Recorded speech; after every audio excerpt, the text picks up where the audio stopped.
are live. Let me just check. Always does work. Sounds well, doesn't it? I'll just check we are live. Should be a bit more. Oh. Looks like I just checked there. QE's got a 3rd grade geometry class on. Yes, we are live, so welcome and bust the song.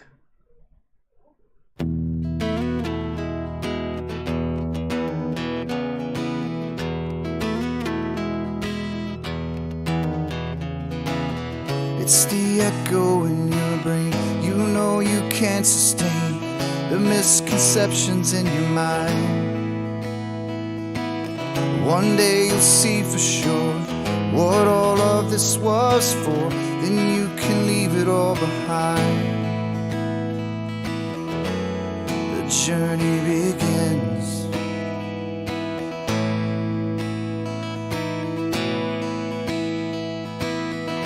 I am the one, yeah, that will show the proof. I am the one, yeah, that is searching for the truth. I am the whispers of the logic in your mind. I am an agent of the logos.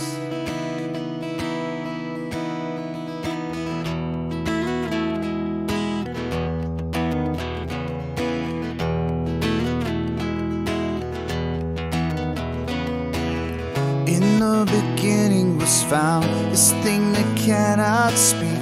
It's how we all truly learn. It's only ever attained when one lets go of fear. So don't let wisdom pass you by. The journey begins.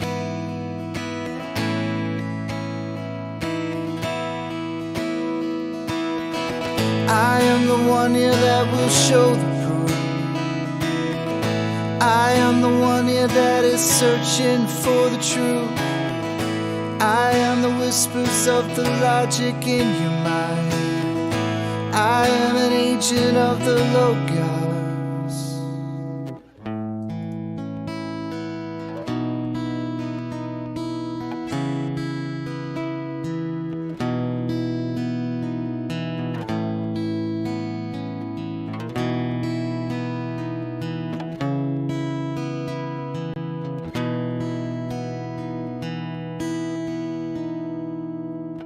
It was there all along. How could I never have seen this thing that's danced all around? It wasn't until I left behind the things I believed that I could see things so clear. The journey begins.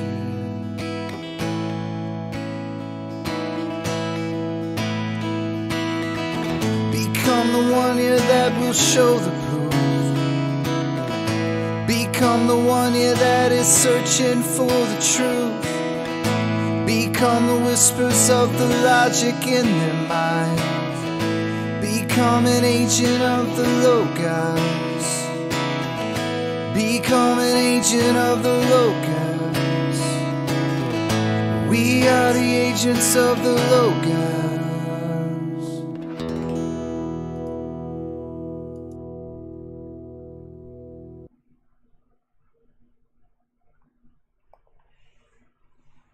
And welcome to Logic Night.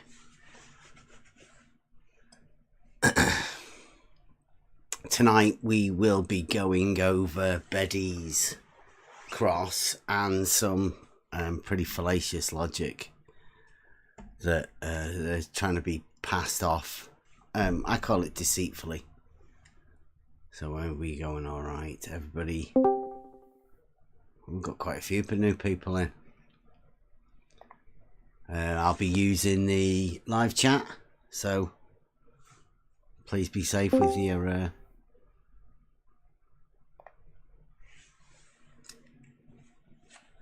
with the words that you use. Yeah, tonight this is Logic Night, and there's some pretty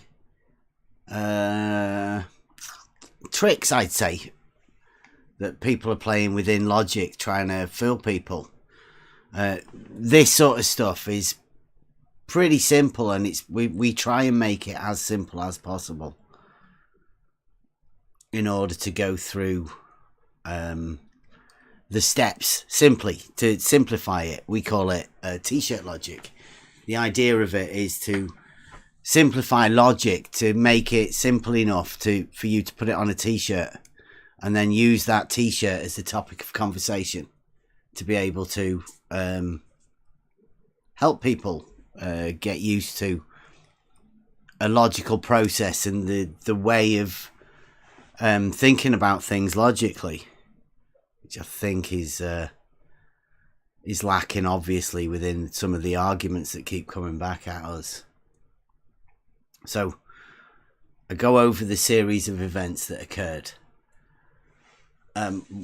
We were in the Discord server, obviously. We've been doing what we do, gaining proofs for ourselves and chatting and learning and having discussions about stuff.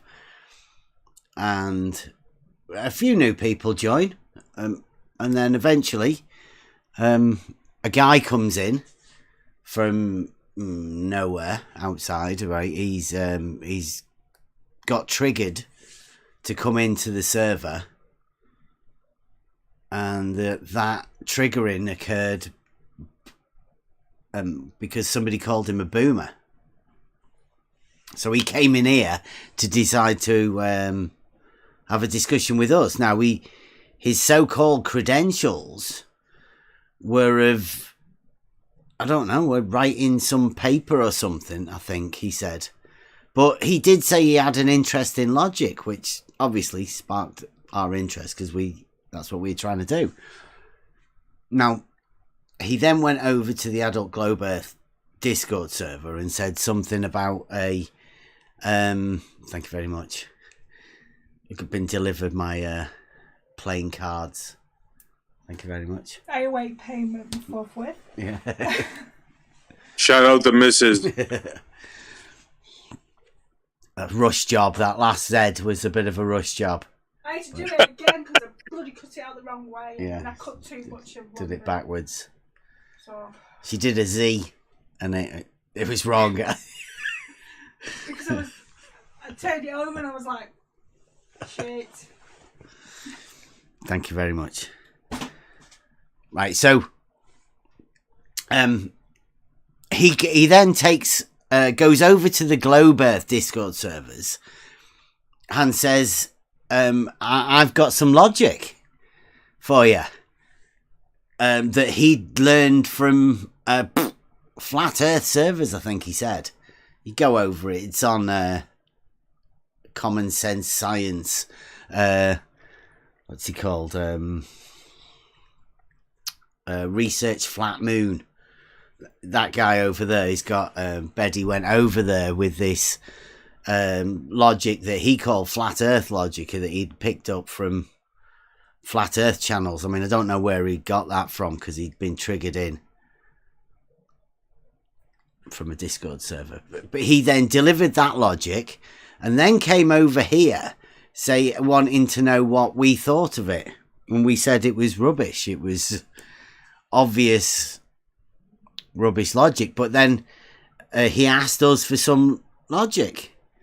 And I said, well, we've been working on t-shirt logic, which is basically a simplification of a logical argument to try and bring it down to as simple as possible. So we gave him what we said was t-shirt logic, and it was just the first one of, well, actually it's the end one of the 12, which is a 12-step process that we have, ending with what the t-shirt logic that we gave him. Now that t-shirt logic states, we're going to have to get somebody to do this. Who's the logic? Emma, maybe yeah. It's a different type of logic. So so if all horizontals are parallel to the plane of the horizon, then all horizontals are parallel to each other. Now, this, I'd say this would be a modus ponens, not a modus tollens, because you would say all horizontals are parallel to the plane of the horizon. But I mean, that was the idea of the logic, saying all horizontals are obviously parallel to each other. That was the simple statement within logic. Now, we knew at that time that because we're not flat earthers, but this logic comes from reality, shouldn't really be taken over to the Adult Globe Earth Discord server, because if you take this sort of reality argument and drop it in the middle of the Adult Globe Earthers and say this is flat Earth, well, they'll get a bit mixed up and they'll have to deny it, and then they'll have to try and debunk it, which leaves them in a really precarious position. They're trying to debunk reality because their model dictates that it cannot happen. But there's a paradox, and we knew that. We said to him, it's dangerous. Like, please don't. As I said, please don't take it over to the Adult Globe Earth Discord server. They won't like it. They don't know how to. They won't know how to handle it. But he did. He took it over there. He made a video. He went right in to the heart of it and told them that, you know, he had this logic. And then, obviously, he has to then come up with a way to debunk it. Because the actual T-shirt logic, I mean, horizontals are obviously parallel to each other. It can't be anything else. It's not how it works. So, yeah, you get stuck. Now, we'll go over his the way he decided to debunk it, and then it'll give me chance to explain what I've had the missus doing all day, making cards for us. Only 3.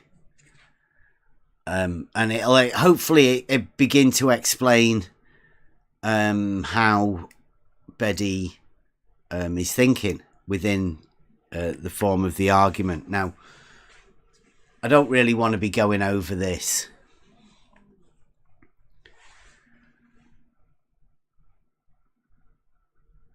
Oh, my, you don't like the idea of taking the parallel. I did tell him not to take the parallel planes over there. I mean, it's tricky, right? It's a paradox. It opens up a paradox that you can't really get out of with the model and the horizontal planes. And that's because it's one of the reference frames that you use, vertical and horizontal. So,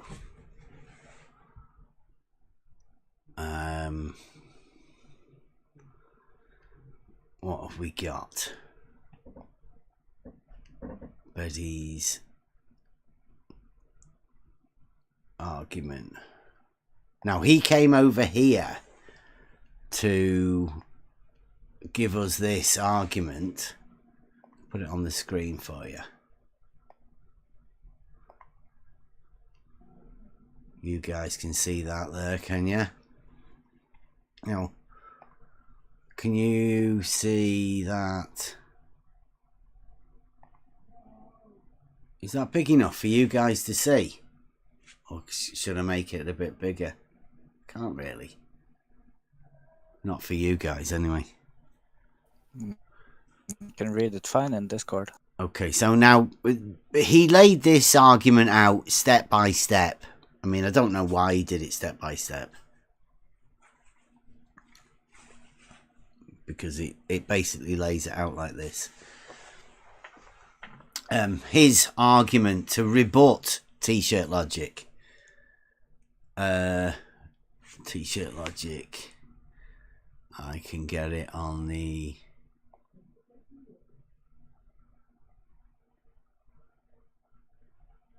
well,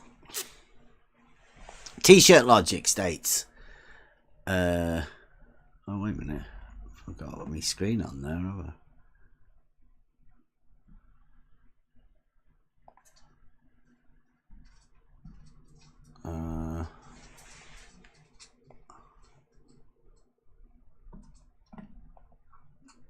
Okay, so you guys in the YouTube see that now? You should be all be able to hear that. Right, so t-shirt logic states that if all horizontals are parallel to the plane of the horizon, then all horizontals are parallel to each other. It's a geometrical statement that follows because of one. It geometrically follows that they have to be parallel to each other. I mean, it's within the propositions of Euclidean geometry. So the Beddys resulting idea is that the horizontals being parallel, I would say it goes without saying that horizontals are a plane. Now, I don't know whether that's apparent to everybody that gets this, but because of my work within the building construction community and the surveying that I've done, that it's pretty obvious that the horizontal is a plane and not just a line. Well, I will get round to that, you know.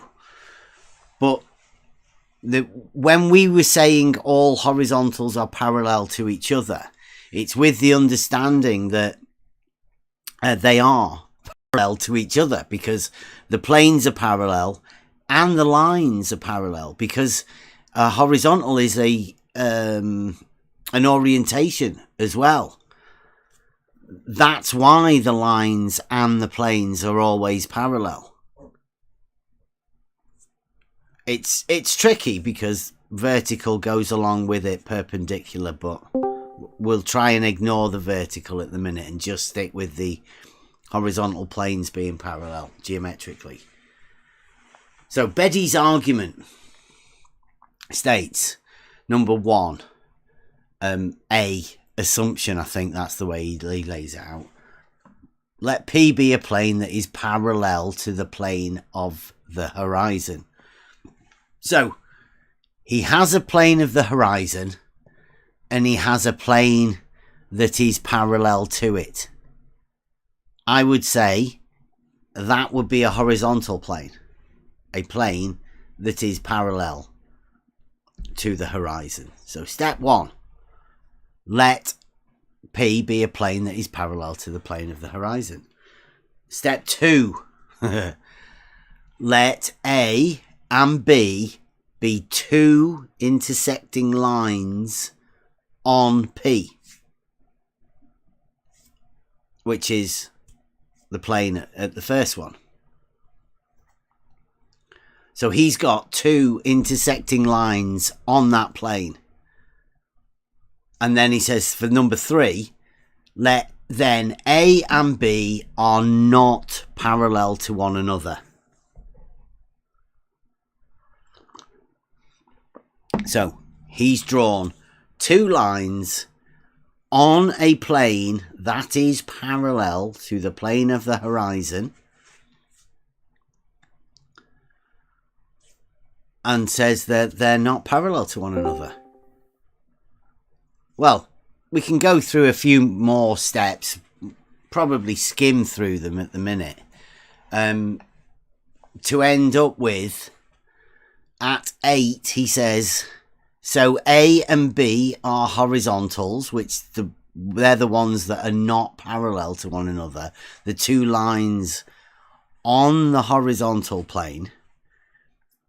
And then he says he can make an assumption of number 9. Therefore, some horizontals, i.e. A and B, are not parallel to one another. So he stated that these lines on a horizontal plane are not parallel to each other at 3. And then he's saying at the end, right, but with the understanding that t-shirt logic is about horizontal planes being parallel. And he's just drawn 2 lines on a plane, which doesn't really seem to be any good. But to explain it, because logic is like a mathematical process that we go through, we can use logic and the geometry as well, because the relationships are within them to check on each other. So what we can do with this is we can go through Beddys' argument, but instead of using a plane that is parallel to the plane of the horizon, we can use a plane that's perpendicular to the plane of the horizon, because there's no difference.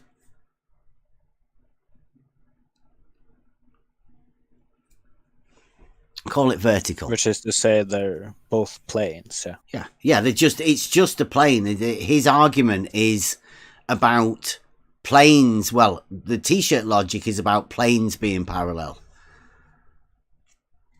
So we can show the absurdity of what his argument was by just swapping the plane in a different orientation. So let's try that. And this time, let's try not to orientate it. You know, we'll go through it a bit better. So let P be a plane that is perpendicular to the plane of the horizon, i.e. vertical. Well, we'll not mess about with it this time. Vertical. Let P be a plane that is vertical. So 2. Let A and B be 2 intersecting lines on P. Okay. Then A and B are not parallel to each other. Okay. Everybody's seen 2 intersecting lines on a vertical plane, like a whiteboard, for instance. And you've seen 2 lines that are intersecting on that thing. So, okay. Then, number 4. We'll go through the properly this time, but change it. He says, then, if any plane is perpendicular to the plane of the horizon, vertical, then if any plane is parallel to the plane of the horizon, but perpendicular, so it's vertical. So if any plane is vertical, then all straight lines on that plane are perpendicular to the plane of the horizon. Well, are they?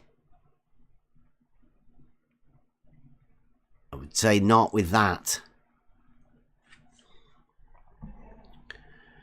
It doesn't quite check out, because there seems to be a flaw, because all the lines on a vertical plane would not be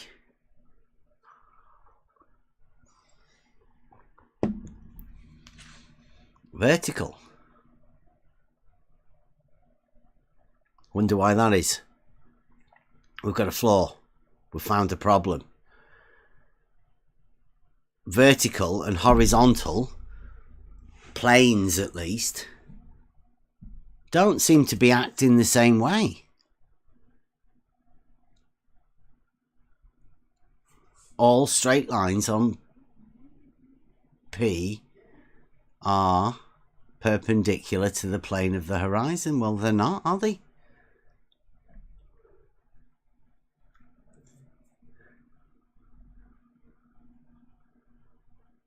Isn't that weird? Changes. So we've got a problem. There's a difference between a vertical plane and a horizontal plane within this argument of Beddys. Now, why is that? What is the difference between a vertical plane and a horizontal plane? Well, we've got 3 axes, haven't we? All perpendicular to each other. Should I come off this? Show you what the missus has been doing.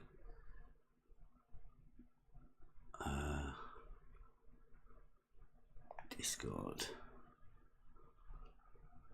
Transition. Whiteboard. Right, there you go. Can you guys see that, or do you want my...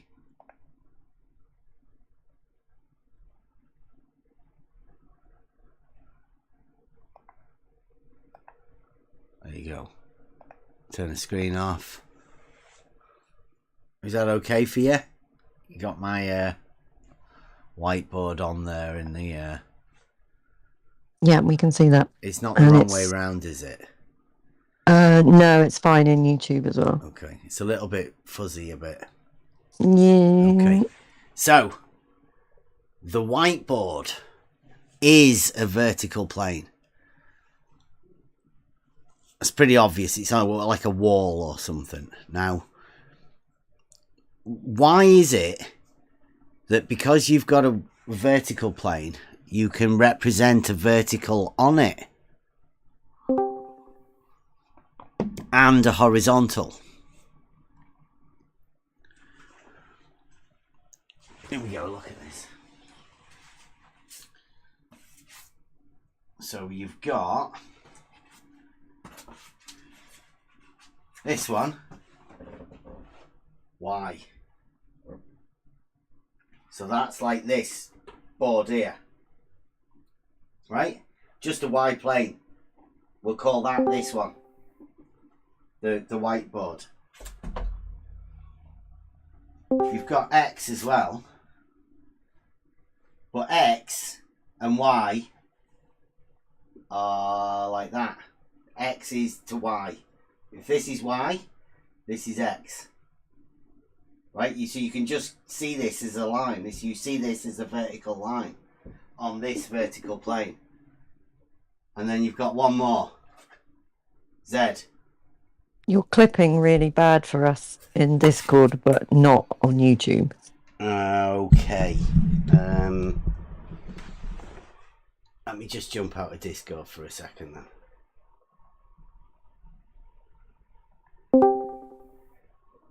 Is that better? Yeah, that better? Stop clipping for sure in here. Okay. Thank you. Right, so you've got Z is the other one.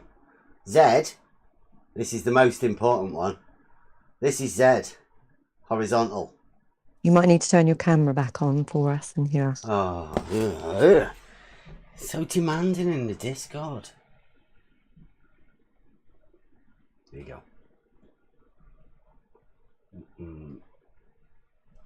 Right, so you've got 3 axes. Y, X, also vertical plane, and then you've got Z, horizontal plane.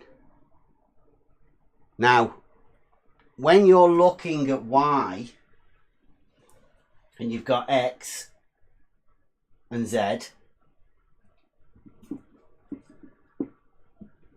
you're looking at these lines here, like this. So that vertical line that you see on there is a representation of this plane on this plane. And this horizontal line here is a representation of this plane on this plane. That's why all the horizontals are always parallel. No matter where they are, they're always, parallel. And these will always be perpendicular to this, but this vertical plane, always.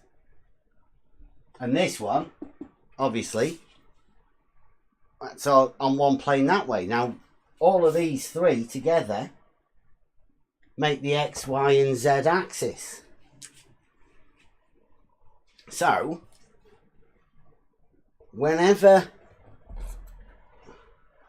you are looking at a map, or like when Beddys says about he's drawing two lines on a plane,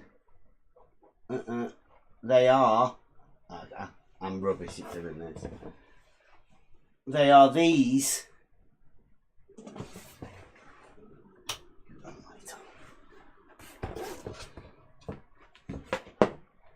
axes. So if this is the horizontal plane, then these lines that you see on the horizontal plane are these two vertical axes. The lines that you see on this Z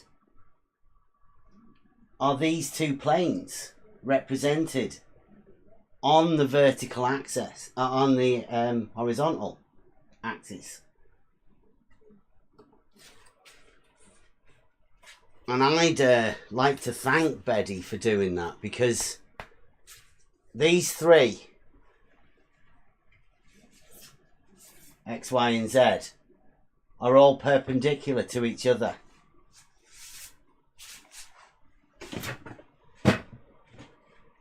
I'll probably have to go over that again. Come on, have to get out of the way. So does everybody get that? Do you, Yeah. can you see? I'm sure Brenda or Hoyma might have something to say about it. Well, when Beddys drew those lines on a horizontal plane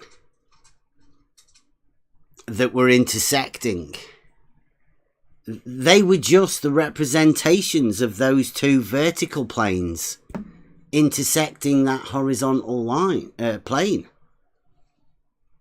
So could you say that they are horizontal lines, but they're already contained on a horizontal plane?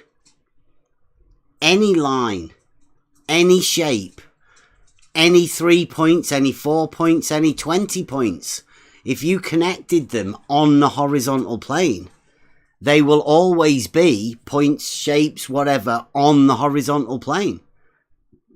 But those lines will be representations of the vertical planes on that horizontal plane.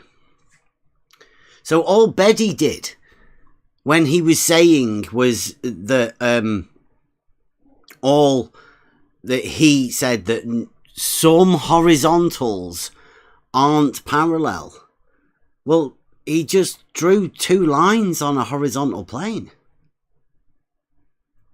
That doesn't stop horizontal planes being parallel, which is the point of t-shirt logic, to try and explain people the simplicity of the place we're living. The all of the horizontal planes will be parallel.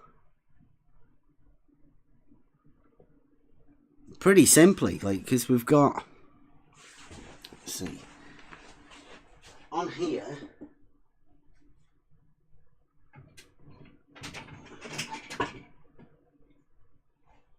there's a pen. Oh, well, let's see.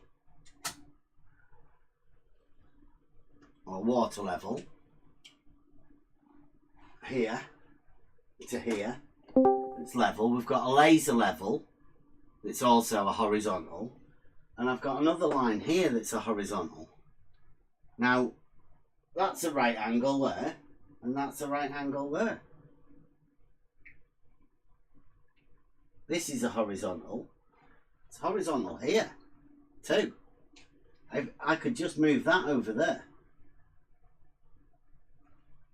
that relationship of this being perpendicular, these two lines being perpendicular, you could move that one for as far as you want. You could move that as far as you want.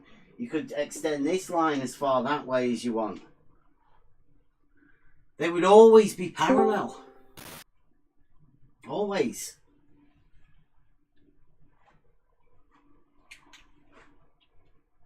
That's the idea of t-shirt logic. The simplicity of all of this. All the horizontal planes are parallel. You can't get around it. It's a horizontal paradox. Anybody living in reality will know that.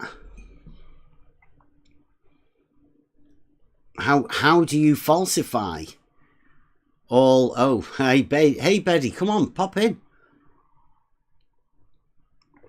Come and defend this stuff that you've been talking about.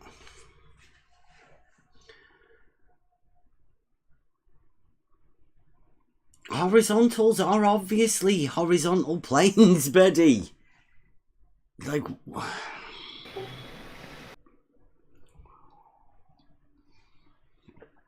it's shockingly bad, Betty. But it's pretty obvious that horizontals are definitely planes.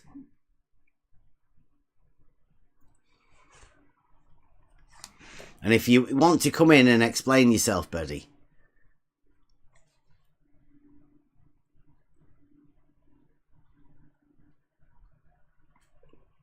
Because it's parallel to the plane of the horizon.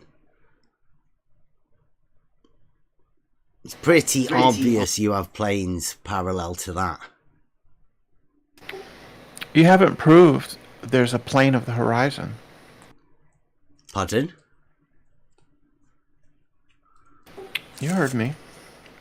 You don't think that there's a plane of the horizon? It's not what I said. Oh, okay. Well, What did I say? within logic, that's what we're dealing with. So you What say. did I say? I don't know. Say it. Please say it again. Please state your case again. You need to prove that the horizon is a plane. Not within logic, mate. We don't know. Yes, you do. You need to prove everything in logic. Okay. So you say it has to be proved that the horizon is a plane. Yeah. Okay. So how would you suppose we do that then? That's up to you.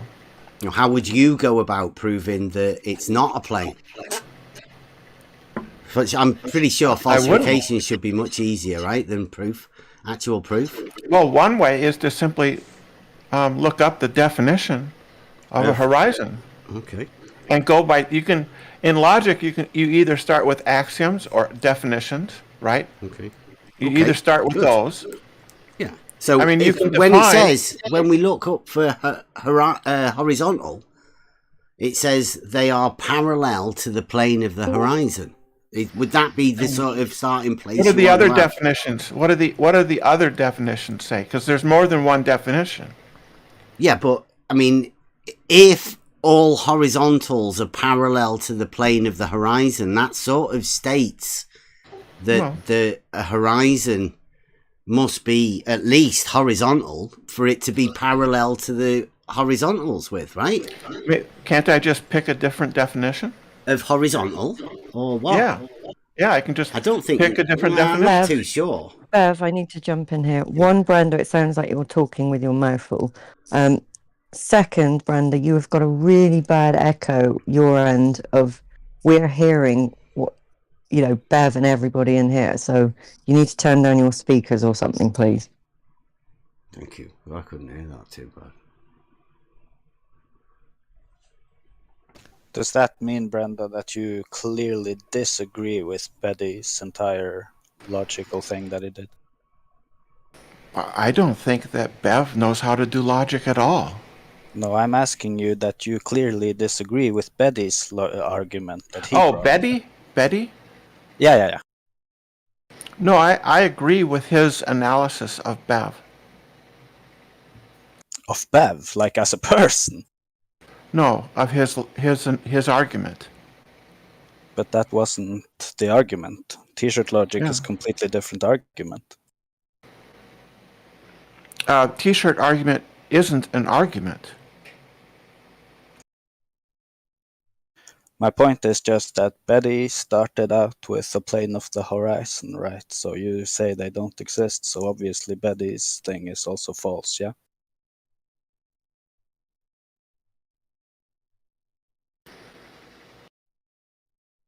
Yeah, I can't understand things for you. I can just tell you, but No, I can't make you understand the words.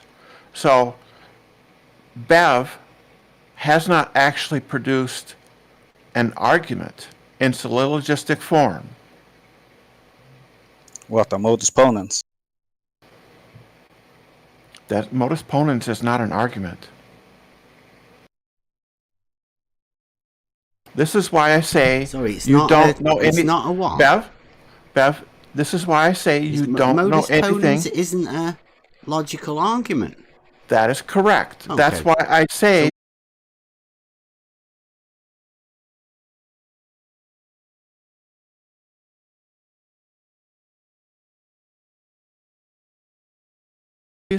Can I finish? This is my argument. Oh, see, If Beddy says modus ponens is a valid argument form. So No, it's an watch inference rule. But Beddy says correct. Modus ponens is a valid argument form. I'm reading it direct from the chat, Brenda. So that's two things you disagree with Betty on, Brenda. Yeah, do you want to check? Make sure.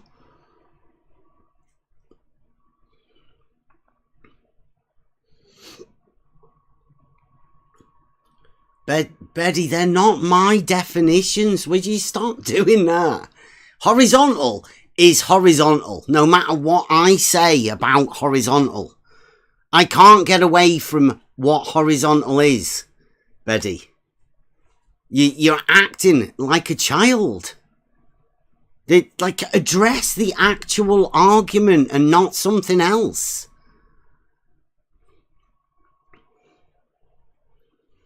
There you go.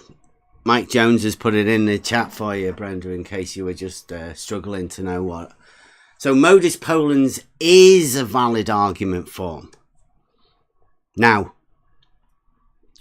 since the particular T-shirt logic that we're talking about is if all horizontals are parallel to the plane of the horizon, which they are because that's how they're defined, then all horizontals are parallel to each other, which they are because that's how they're used within surveying and everyday life. Everybody knows horizontals are parallel. Even when you get graph paper and you're at school and you've got the X and the Y axis, like I've just explained, on a whiteboard, all of the horizontals are parallel. They're not. They are, though. No, they're not. Not on the Earth, they're not. That's you making a statement, Brendan. Yeah. Well, geometrically, they are.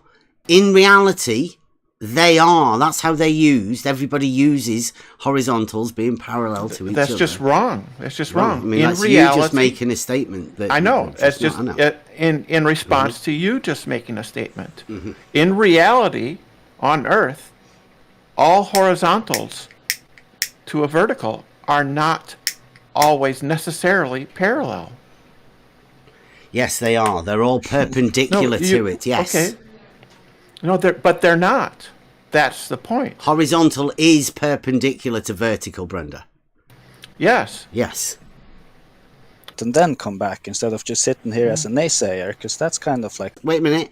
They are always perpendicular to horizontal and perpendicular to level where you establish them locally.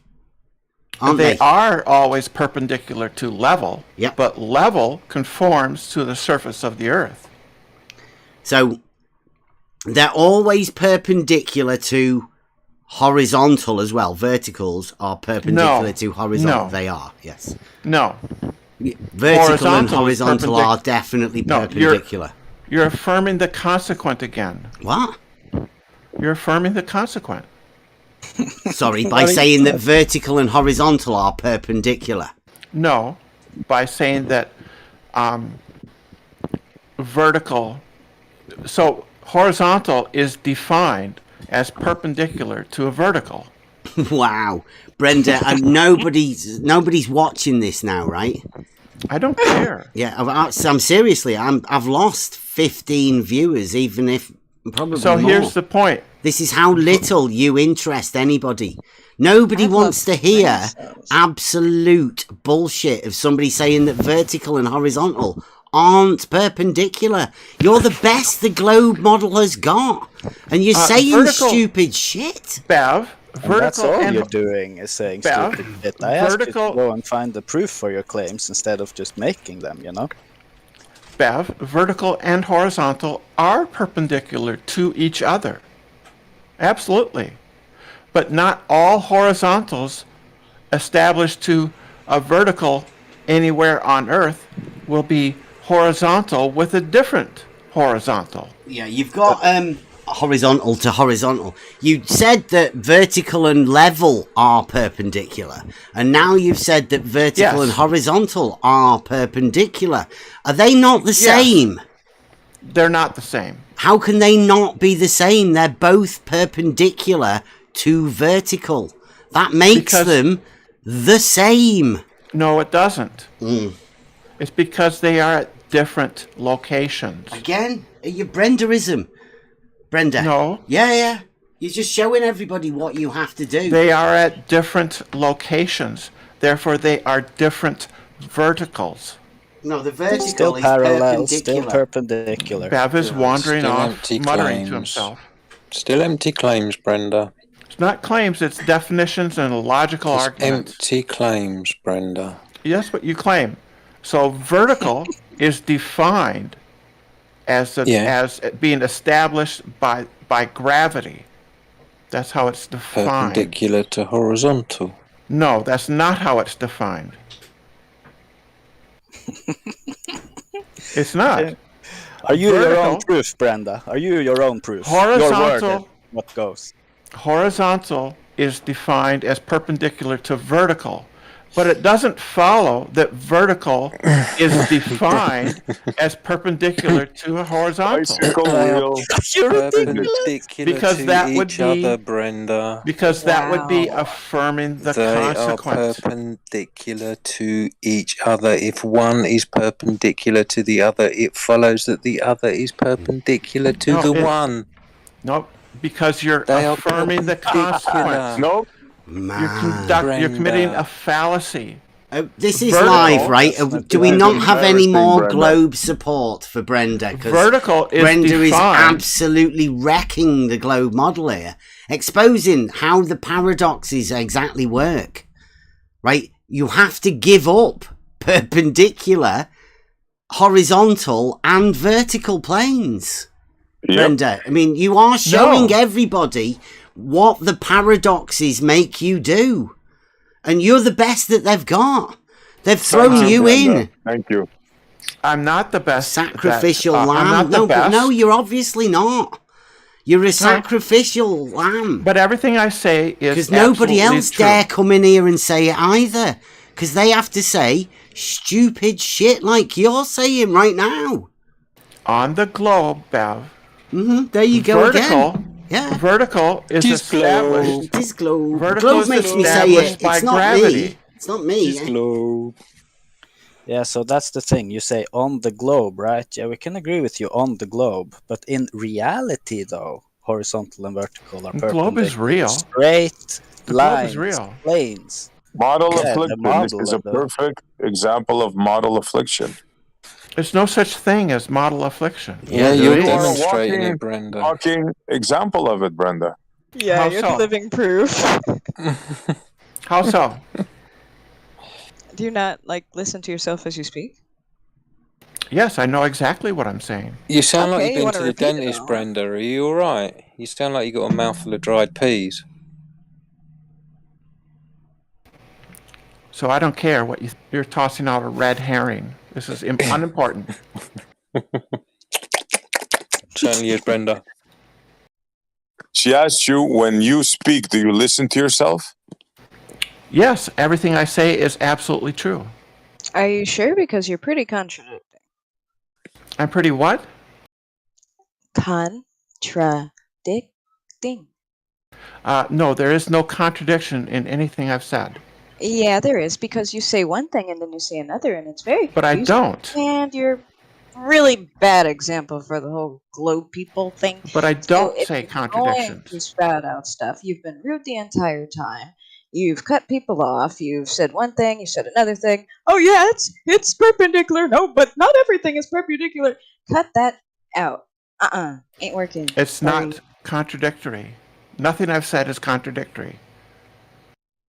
Yet everybody is questioning what you're saying because it makes absolutely no sense. Just here. You sound like a crazy person. Oh, not me. Just Not me. here. I agree with Brenda. Well, yeah, you're part of the Brenda fan club, so that's No, it's logical. nothing to do with fan club. This is It's like the Globe this is like Model junior Fan high Club. school level science. Okay, well, can we just, like, because it is logic night, can we break it down? Make it as simple as possible. Please. Sure, we can. What should we start with? Because we're talking about... Let's start with the. We're talking let's about start with the horizontal definition. planes. How do we get there? How do we get to a horizontal plane? Let's start with verticals. Okay, so we establish a vertical. How do we do that? A vertical is defined as being defined by the local force of gravity, right? Plumb You bob. hold a plumb bob. Okay, right. that Let's get a establishes plumb vertical. bob right now. Perpendicular to that plumb bob, because you're talking Yes. about a vertical line. Perpendicular to it would establish a plane. It would establish a perpendicular, yes. A plane. Because it's 360 degrees perpendicular to that vertical line. Right, and we would call that a It's horizontal. plane. That would be horizontal A plane. horizontal yes. plane. Horizontal plane. How big can we make that horizontal plane? Infinitely big. Infinitely Brilliant. big. Brilliant. So we've established a horizontal plane. Right, so we have a plumb bob, and the horizontal plane is perpendicular to that plumb bob. Okay. So we've established a horizontal plane then, right? The horizontal plane. Now that Yeah, horizontal yeah. plane that we've established, is that parallel to the plane of the horizon? There's no such thing as a plane of a horizon. Okay, with the horizon that's all around you, 360 degrees, pretty much like when we established that horizontal plane. That would be a circle. 360 degrees is We're a just circle, turning not a plane. around 360 degrees, like Yeah. 4 right angles is that. So you wouldn't call that a triangle, would you? A circle. 4 right angles. Right. 90, So- 90, 90, 90. That doesn't make a circle. cut to So you're the just chase- turning it around, right? So the horizon that is around you, like you could, a plane of the horizon, would that be parallel to the horizontal that we just established? To begin with, you're making an assumption. I'm just trying to base it down to the very basics. And- we established a horizontal plane from the vertical that you said. Then I'm just checking that at the same time as we're doing that, is that horizontal plane parallel to the plane of the horizon that goes all the way around it? No. It is not. Okay, It is so not. whereabouts would it not be parallel? At no point, the only point it would be that would be coincident at all would be at the one point where it intersects the plumb bob, the vertical of the plumb bob. Okay, is that because when we travel along the horizontal plane, all the perpendiculars to that horizontal plane will be parallel, but technically they would also be vertical, and They will not. They will be all the verticals. perpendicular paradox. Here you go, Bev. All the verticals on the horizontal plane will be parallel to the plumb bob vertical, but they will not be vertical to the Earth. What? No, you don't have vertical reference to the Earth. The vertical just is vertical. No, that's not true. Verticals aren't just vertical. What?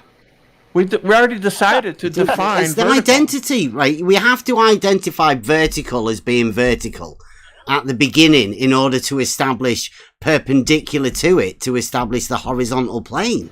Bev, to recap... Are you saying we that used- vertical's different now? No, I'm not. I'm saying that we established vertical with the plumb bob, and then we created a horizontal plane that's perpendicular to the plumb bob vertical. Yeah. And then along that plane, Yeah. we can draw verticals that are perpendicular from that plane at any point on the surface of that plane. Yeah. They will all be parallel to the plumb bob vertical, but none of them will be vertical with respect to the Earth. How do you tell the difference between the vertical and the vertical? Because they both seem to be vertical. They're not. They would be at different... Where's the difference? Equipotential angle of They would adjustment. be at Where's that coming? different points. They would be at different places. They'd have a different location. No, A line at one location is not the same as a line at another location. Yeah, but It if has they're a on a different horizontal position. plane, perpendicular to the horizontal plane. They would have a different position. Therefore, they're different, not I don't think the they same. would. I think...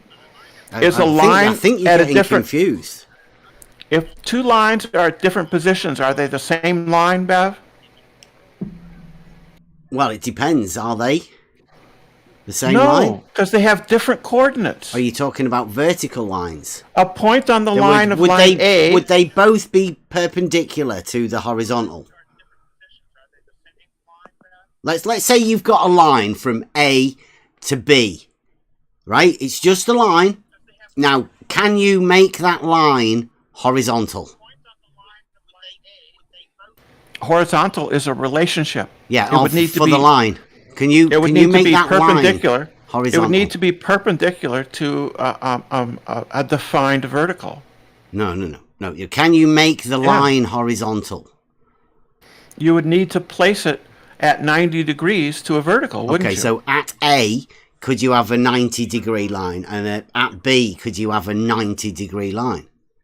Could you have 90 degrees at either side of a line? Yes, of a horizontal line. And it would have a vertical at each end that is 90 degrees to it, right? And those verticals would be parallel. Yeah. Of course. In reality, you could do that, right? So those parallel lines would intersect the Earth at an angle. What?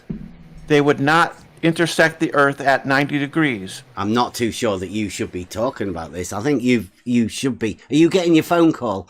Bring, calling Brenda. Right. Calling Brenda. So if I establish... Rescue. So to recap, we established a vertical with a plumb bob and constructed a horizontal. Like we're talking about in perpendicular to it. reality, right? And then we constructed verticals at random places on that horizontal plane. Mm-hmm. If you extend those verticals, they will intersect the Earth at an angle other than 90 degrees. Right, okay, so let's say, in reality, let's pretend, I know you've never really seen that. You might have seen people outside in reality doing this, but you get an auto level. Right, now that establishes a horizontal plane of reference, and you can turn it around, right, through 360 degrees. Right, now, at the end of that horizontal plane, all the way around to whatever, can you stand a vertical, like a measuring rod? Yes, you could construct a vertical. And would that be perpendicular to the horizontal plane? To the plane of that auto level, yes. So all of those verticals within that, the range of that auto level, they would all be... It would be parallel? vertical to the plane. So you have an auto level, would all those verticals be parallel? They would all be parallel to each other. Mm-hmm. Yep. But they would all... I don't think you should be... Calling Brenda. If you extended them... Do you want to check? Do you want to... Feel free to come in and... Did you say the verticals will be parallel to each other? Yeah. They would... Yes, they would all... Yeah. On the horizontal plane created by the auto level... Yeah. all the verticals on that plane Yeah. would be parallel to each other. Of course they would. Of course So he how would. does that change in your brain then? How does So- that change? You Nothing. extend them. If you extend them, they would He intersect hasn't the got a Earth clue. at an angle. What? Say that again, Brenda. How If do you the ex- horizontals change? They didn't change. They're You all just said they did. perpendicular. No, I didn't. They're all perpendicular to the horizontal plane. So I Therefore, haven't- they're parallel to each Right. other. So I have an auto level. The auto level establishes a horizontal plane. And like Bev said, at the end of that plane, at the horizon, you construct a vertical. You can construct verticals anywhere on that plane. Yeah. And they would all Okay, be so they're parallel. always And they would all be perpendicular. parallel. They would always be parallel to each other. They would be perpendicular to the horizon, horizontal, constructed by the auto level. Yeah. And you can extend that how far? You can extend it infinitely, but Bev said to stop at the horizon. Pardon? Oh. I didn't say that. I thought that's what I you said, said. but all the verticals are perpendicular to the plane of the horizon as well, aren't they? So if the horizontal planes are parallel to the plane of the horizon and all the verticals are perpendicular to the plane of the horizon, then No, What not the happens then, plane of the Brenda? horizon. You're confusing the plane of the horizon with the horizontal constructed by the auto level. no, I'm just going off with the dictionary definition The and the horizontal- mathematical definition of horizontal too.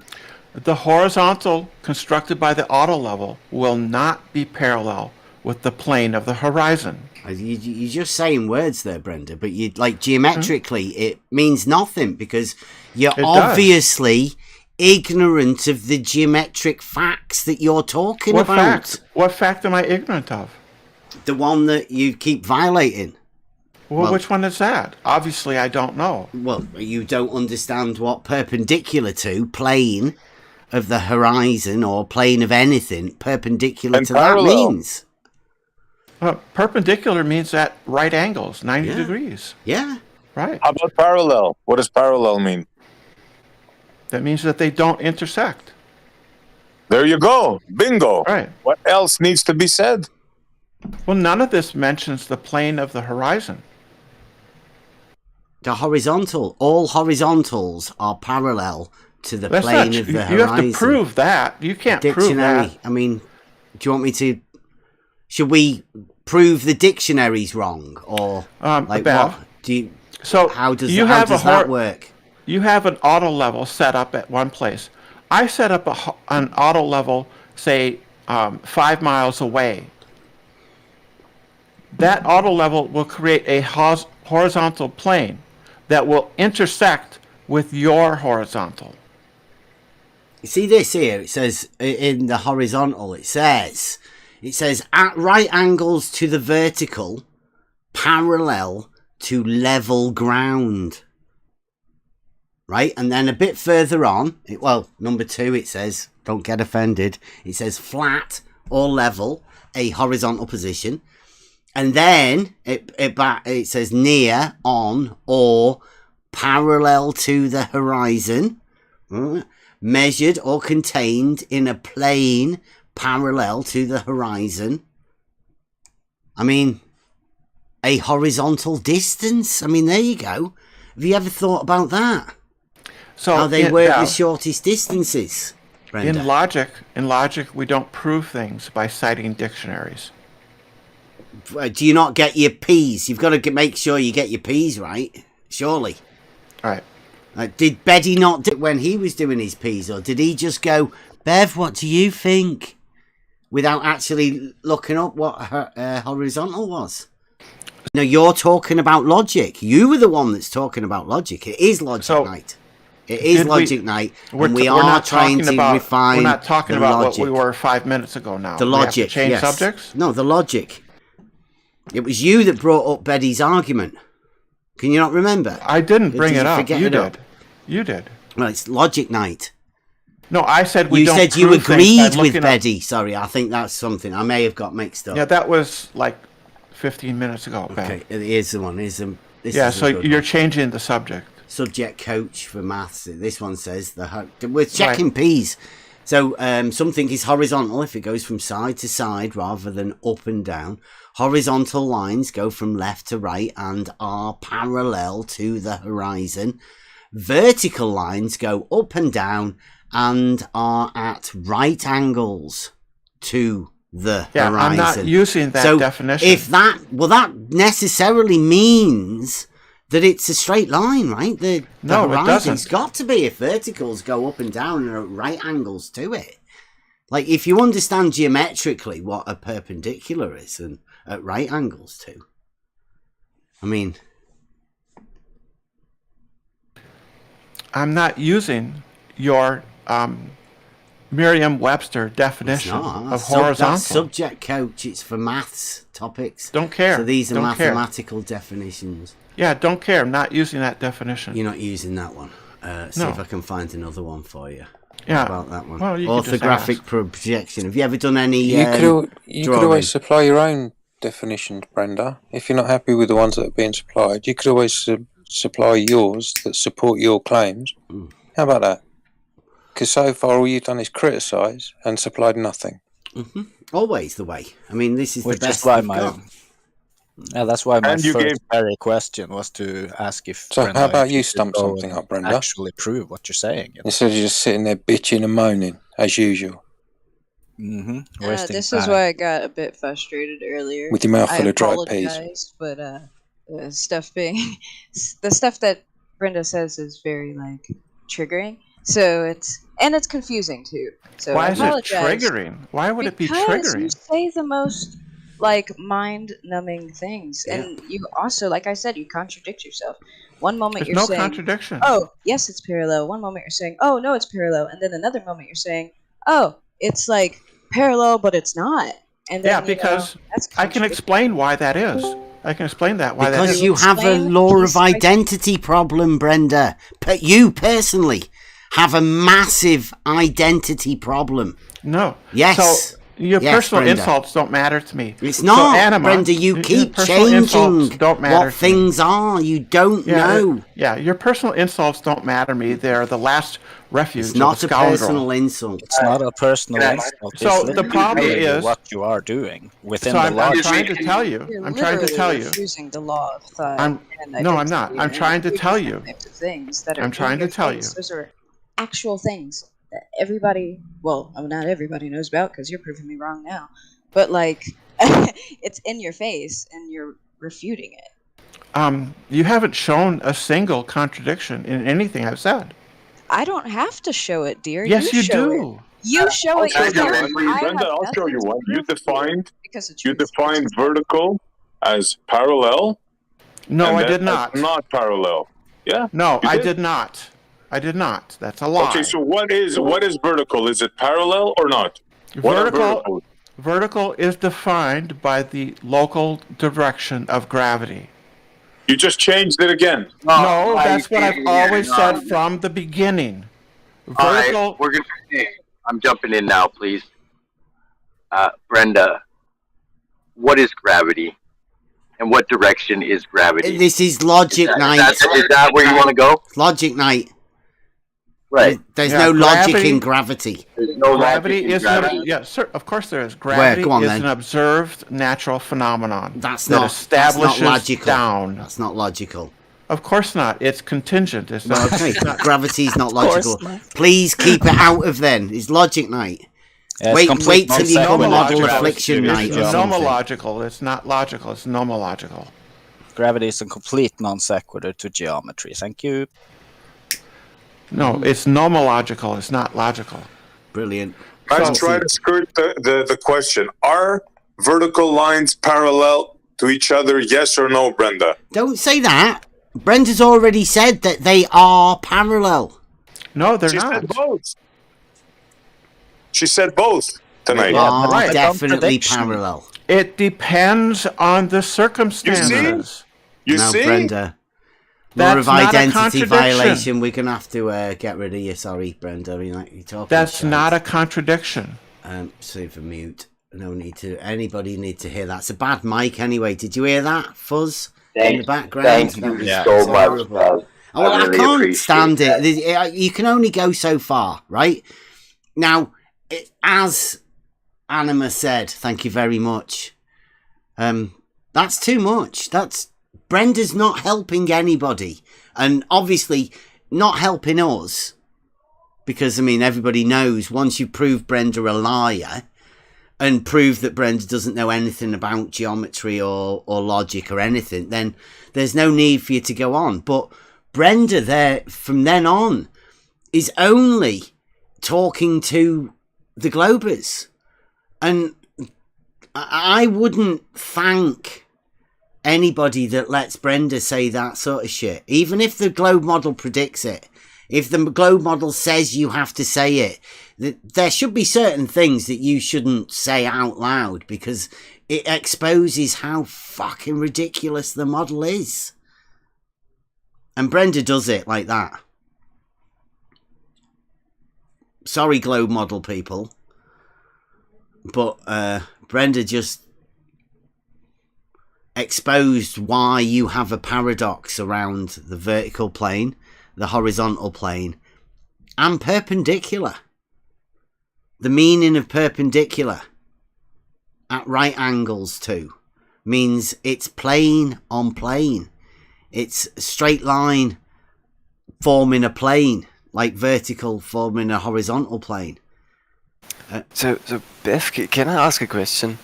So is that paradox you just described? Does that have an official name or anything? Are you guys the first ones to discover that? I think so. Yeah, I think T-shirt Logic brought it up. Have you never heard of it? Have you ever heard of it before? The horizontal paradox. I have. Yeah. I don't think it's a paradox, but I can use your label for that. Yeah. Well, what do you think it is then? It's not a paradox. Well, it's just you're using horizontal the wrong definitions in the wrong places to string up a red herring, basically. Is horizontal a plane? And do they intersect other horizontals? No, wait a minute. We have to do it bit by bit, Rob. Right, step by step. Step 1: is horizontal a plane? I would say so. Yeah. Right, now, is a plane a two-dimensional? Call it surface, superficies I prefer. Yeah, superficies is kind of an, it's a pretty old term, but it has a two-dimensional surface. Yeah. Yeah, because the surface to me means you can touch it. You know, that's what it conjures up in my mind when I hear surface. So well, yeah, I mean, in geometry there are more complex surfaces, you know. Yeah, but not surface that you can touch, right? Because that would bring it into the 3D world, and you're trying to keep it 2D. So that's why I like superficies. Oh, we're trying to keep it 2D. Well, it's just a horizontal plane, so you understand what it is. We can't make it 3D, can we? We can't make a horizontal plane 3D. It's got to stay 2D because it's conceptual. It's an orientation.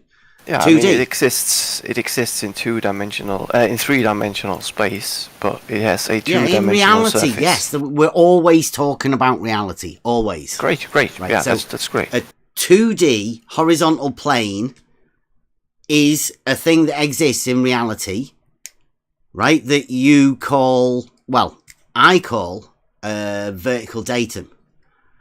Would you go along with that? That the horizontal plane, two-dimensional, has a vertical adjustment to that plane. You mean basically shifting it along its normal vector would be its vertical datum? Raising it and lowering it. Yeah, right? I would agree on to the that, vertical, right? Now, all of those horizontal planes are parallel, right? Which planes do you mean? The horizontal planes. In reality? Yep. I wouldn't agree. I would say that's that's just an assertion. They would be all perpendicular to the vertical, right? At every point. Well, every horizontal plane is perpendicular to a vertical. Yes. Yeah. At every point across it. all the way across, anywhere you go on a horizontal plane, there will be a vertical that is perpendicular to it. Like, Yeah, because you can extend it indefinitely. Both Correct. in reality and geometrically. Yeah. Yeah. So no matter where you go, if you've got a plumb bob, there will be a horizontal plane that it is perpendicular to that everywhere. Correct, yeah. And everywhere you are, all of the horizontal planes are parallel to each other. Wait, that means that all plumb bobs have parallel verticals. Ooh. Right? Oh, did you just say that? I think you did. Yeah. Geometrically. Okay. Geometrically, yeah. No. We're in reality. Geometry is not a science. You can't just say, well, I assert this is true, this is a proof in geometry. So that also applies to reality, just like that. Okay, they're all perpendicular to the horizontal plane everywhere, which means, by implication, that the horizontals are parallel to each other, as known, observed, in reality, always parallel to the plane of the horizon, always. And so I'm guessing, by implication, the verticals, all perpendiculars to that horizontal plane, will geometrically be parallel, right? Actually, no. You're putting the cart before the horse. No, because you're saying, well, I'm establishing one horizontal plane in one location, and I'm asserting that all verticals that I establish are horizontal, are perpendicular to that one horizontal plane. Well, they are always perpendicular to horizontal, right? That's how verticals are. They are perpendicular. Yeah, that's as per definition in geometry. Yeah, however, perpendicular in reality, we can't just assert a definition. That's why it's a and, paradox. Apply that. It's not. It is. It's not. It is a paradox. I mean, how can it not be perpendicular? Because perpendicular, like we were expressing earlier, is in a full through four right angles, right? So perpendicular that way, perpendicular that way, perpendicular that way. Definitely, we agree on these basic geometric principles. Yeah. Well, you're locked in then, right? That's why it's a paradox. Because you are locked into Euclidean geometry, but your model says, oh, wait a minute, there's a problem here. But you don't know where the problem is, because reality dictates that horizontals and verticals are perpendicular, horizontals are plane, and all across that plane, all of the perpendiculars to it will be parallel. They will also be vertical. It's a paradox for you. Well, I know, it's terrible. As I was trying to say, you're going at this from the wrong way, right? You are trying to say that you have a horizontal plane, and so any vertical in reality has to be parallel to that by definition. However, we can't go. No, I'm just telling you how it happens in reality. No. So your whole line of reasoning only makes sense if only is true if all verticals on Earth are parallel. Would you agree to that? No. The horizontal plane, like I'm telling you, in reality, what we do is we get a tool called a level, right? You establish it and you would set it up and you set it, check it, 2-peg test, make sure it's actually horizontal. So the plane that is established by that tool is a horizontal plane. And then what you do is you measure like a rising or lowering of that plane, because all of the horizontal planes are parallel. And then that's why it's called vertical datum, because you can just adjust that horizontal plane up or down, whether above or below a datum. Datum is not defined as horizontal. Just a as point. Lying on a horizontal plane. It's just a point. That would be wrong. It's just a point. Yeah, I know. Nobody said it. No, it depends. It depends on where you read. It's on the vertical datum, right? So can I give you a definition for a datum that I have? Point. Oh, you've got a definition, have you?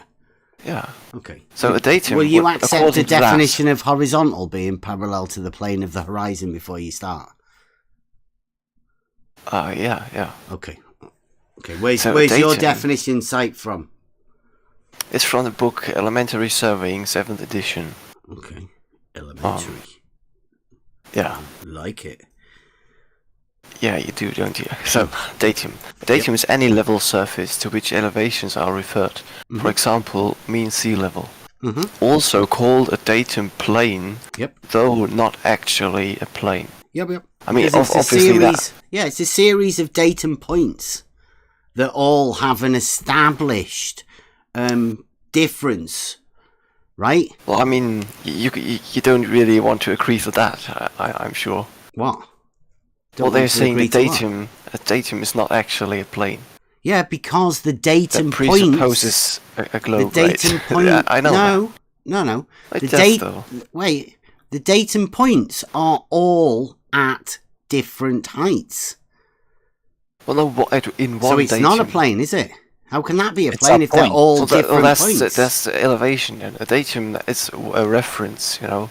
Yeah. They're all. It's just a point. It's not different elevations. That would be different datums. You can do that. Yeah. Yeah. You A can have datum different datums, point but is one datum. a vertical distance above the datum, right? The established main Exactly. datum. Yeah. Okay. Yeah. The main datum. Yeah. The main datum is defined as a level surface.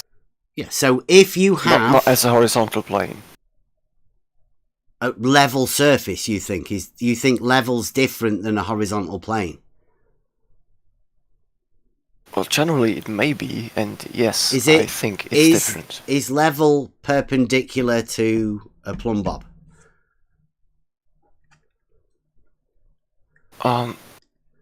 Well, level. I mean, if you say level, yeah, because you've just injected a new what's word your definition of level? What's the definition of My level? definition of level is horizontal. Is your definition of level perpendicular to a plumb bob? No, because level, according to my definition of it, is not a line or a plane. What is it then? A level line is a line in a level surface, therefore a curved line. Wait, level hold on. Surface. You just said your definition is not a line or a plane, and then you go straight into a level line. A curved line. You not just contradict yourself. Yeah, right? he said Then? line meaning not straight. Geodesic. So you're saying a level surface is curved? Yes. Now, yeah. I mean, generally speaking, of course, it can be. Where do you get that definition from?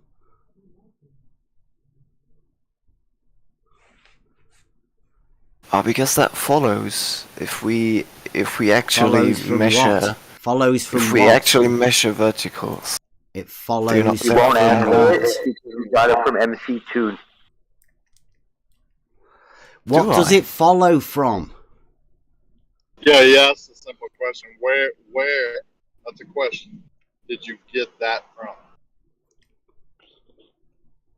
That's just that's the definition from the previously mentioned surveying book. A level line is a line in a level surface. Where did you get that surveying book? Where did you get that surveying book from? You can buy that. I can. I can give you. Can you post a link for that for me, then, please? No, let's not bother about where he got all of this from, right? So, what you're saying is, because you've got a level surface, obviously it's curved. It cannot be perpendicular to a plumb bob or gravity or anything like that, right? Well, at one specific point, you can establish a tangent to that level surface. Yeah. You can right, okay, so it's not perpendicular to it then, right? It's only perpendicular to a presupposed tangent. So not a presupposed tangent. It's just, I mean, that's basically where we don't agree at the what defines that level surface. So when you said tangent, right? You just put a big ball there. right? Well, no, any Is surface, this because? right? Is For this now, any because surface. Emma did the modus tollens? No. Did you No, did you hear that one? I don't think I did.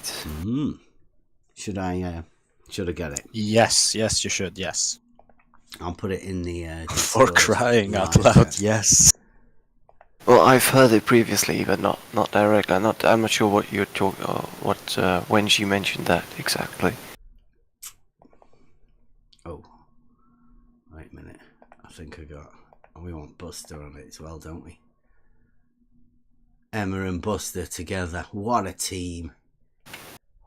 What a team! Right, here we go. So in the live chat, I'm going to play it for everybody when it comes up in the live chat. Is it in yours? Still got spinny blue balls. There you go. Right, I'm going to play now. Modus tollens is a logical statement set up in such a way that the truth of one statement implies the truth of the second. When the second statement, the consequent, is shown to not be true, then the first statement, the antecedent, must also be untrue.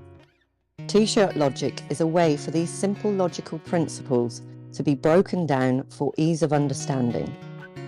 One such example is the modus tollens, which has been developed by the logically minded individuals at the Next Level Discord server.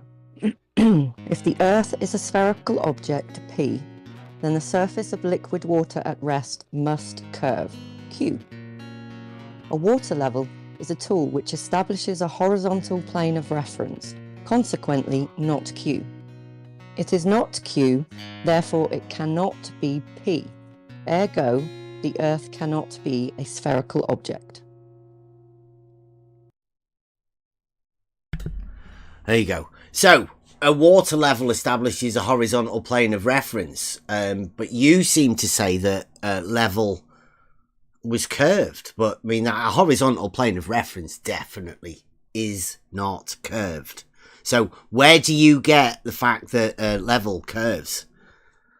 Is it just because you've heard that Emma do the modus tollens and thought, oh, that can't be true. I'm just going to do what my model dictates and say, no. Well, no, that's not actually where the problem is with that, with the water level. Mm-hmm. Water level can be used, obviously, as probably all of us know here, to establish a horizontal plane of reference. Jolly good. Yeah. Is that a straight line? A plane is not a straight line, but what's the question? A plane contains all of the straight lines within the plane, right? Yeah. Correct, yeah. All of That's, however, not what I was getting at.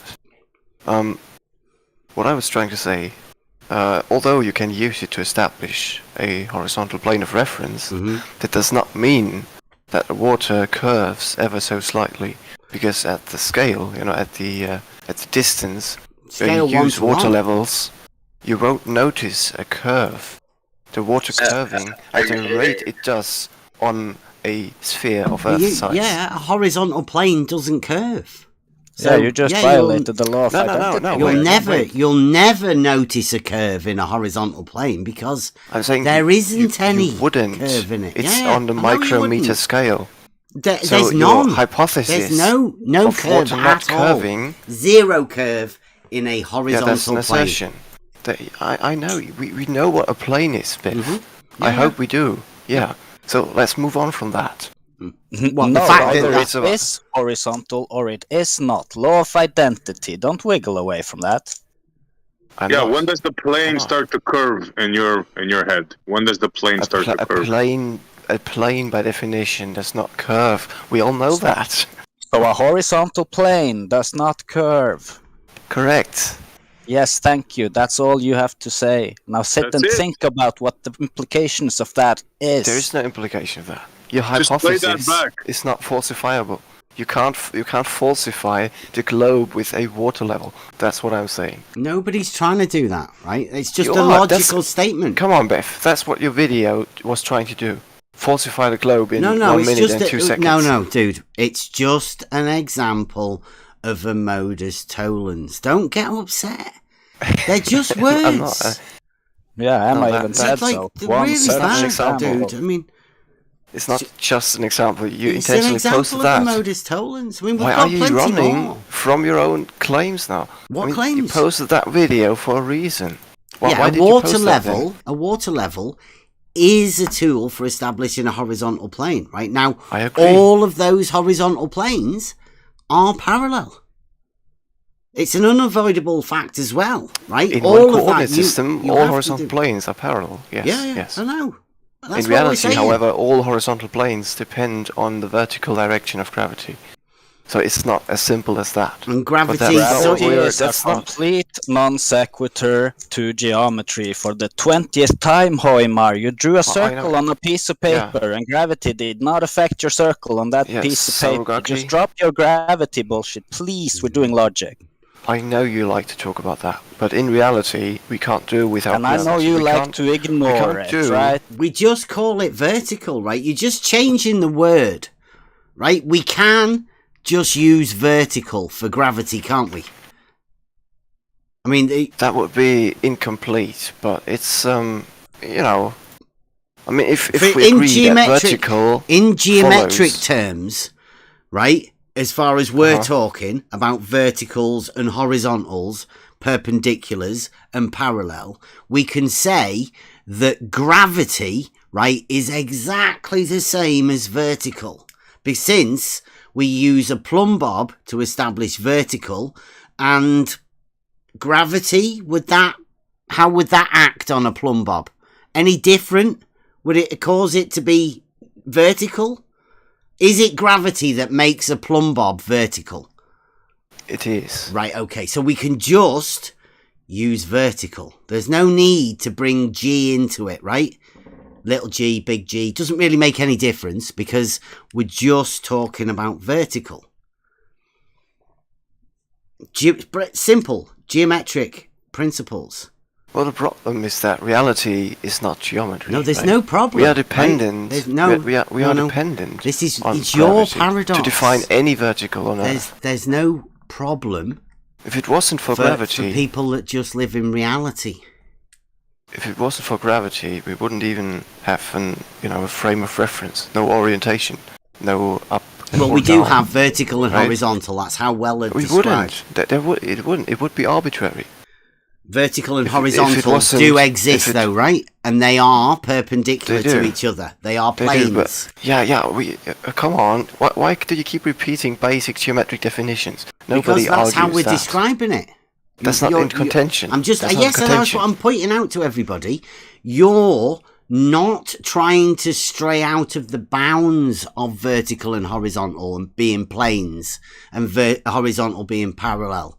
Right? You're not trying to stray out of the bounds of that. It's just that your model says you can't. Right? And then you have a problem. This is what we call the paradox. That's yours. Your model is giving you that. That's what we're trying to explain to you. Only your paradox in your paradox, not mine. Only works. I don't have a paradox.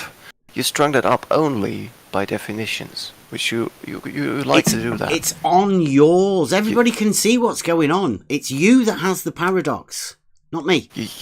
Basically, you use the if you don't have a model, thousands of years old to try and prove the globe model, the globe reality wrong by definition only. No, I'm just talking about reality. The fact that your model crumbles, that's on you, mate, not me. I've only ever been talking about reality. Somebody once said to me that I was a child abuser because I said that level was horizontal. Really? Yeah. And that's where I am now. Just trying to convince people of reality. Level is horizontal. It's no problem to people who live in reality. It's only a problem to people who have a model.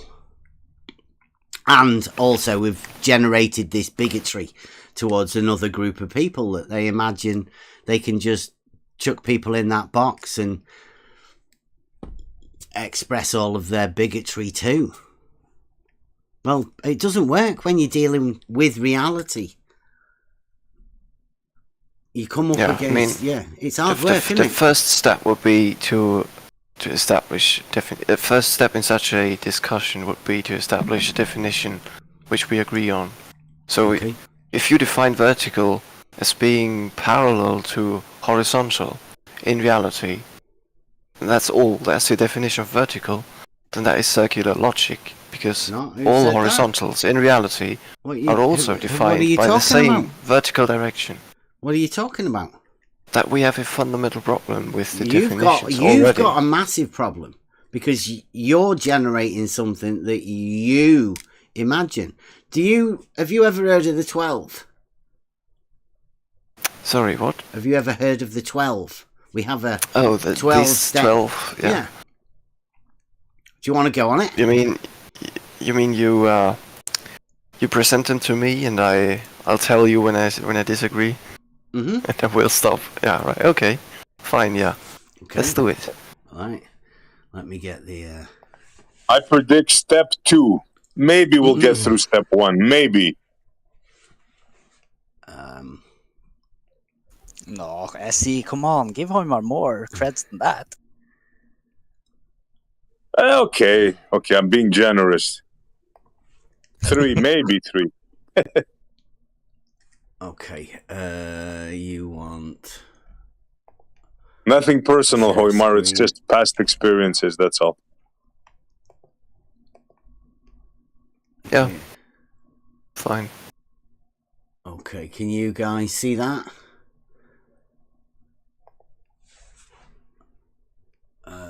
12 steps.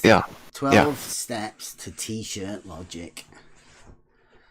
Oh, are we doing t-shirt logic? This is 2 t-shirt logic, right? When we gave Beddy t-shirt logic, that's the end what? The end step. So it's not the first step. We gave him the logic. Okay. Cogdis. You know about Cogdis, do you?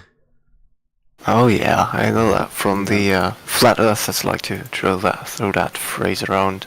Yeah. Do you know what it is though? Do you want us to go over it? I've got it here. We'll go over it, right? Yeah, I know what it is.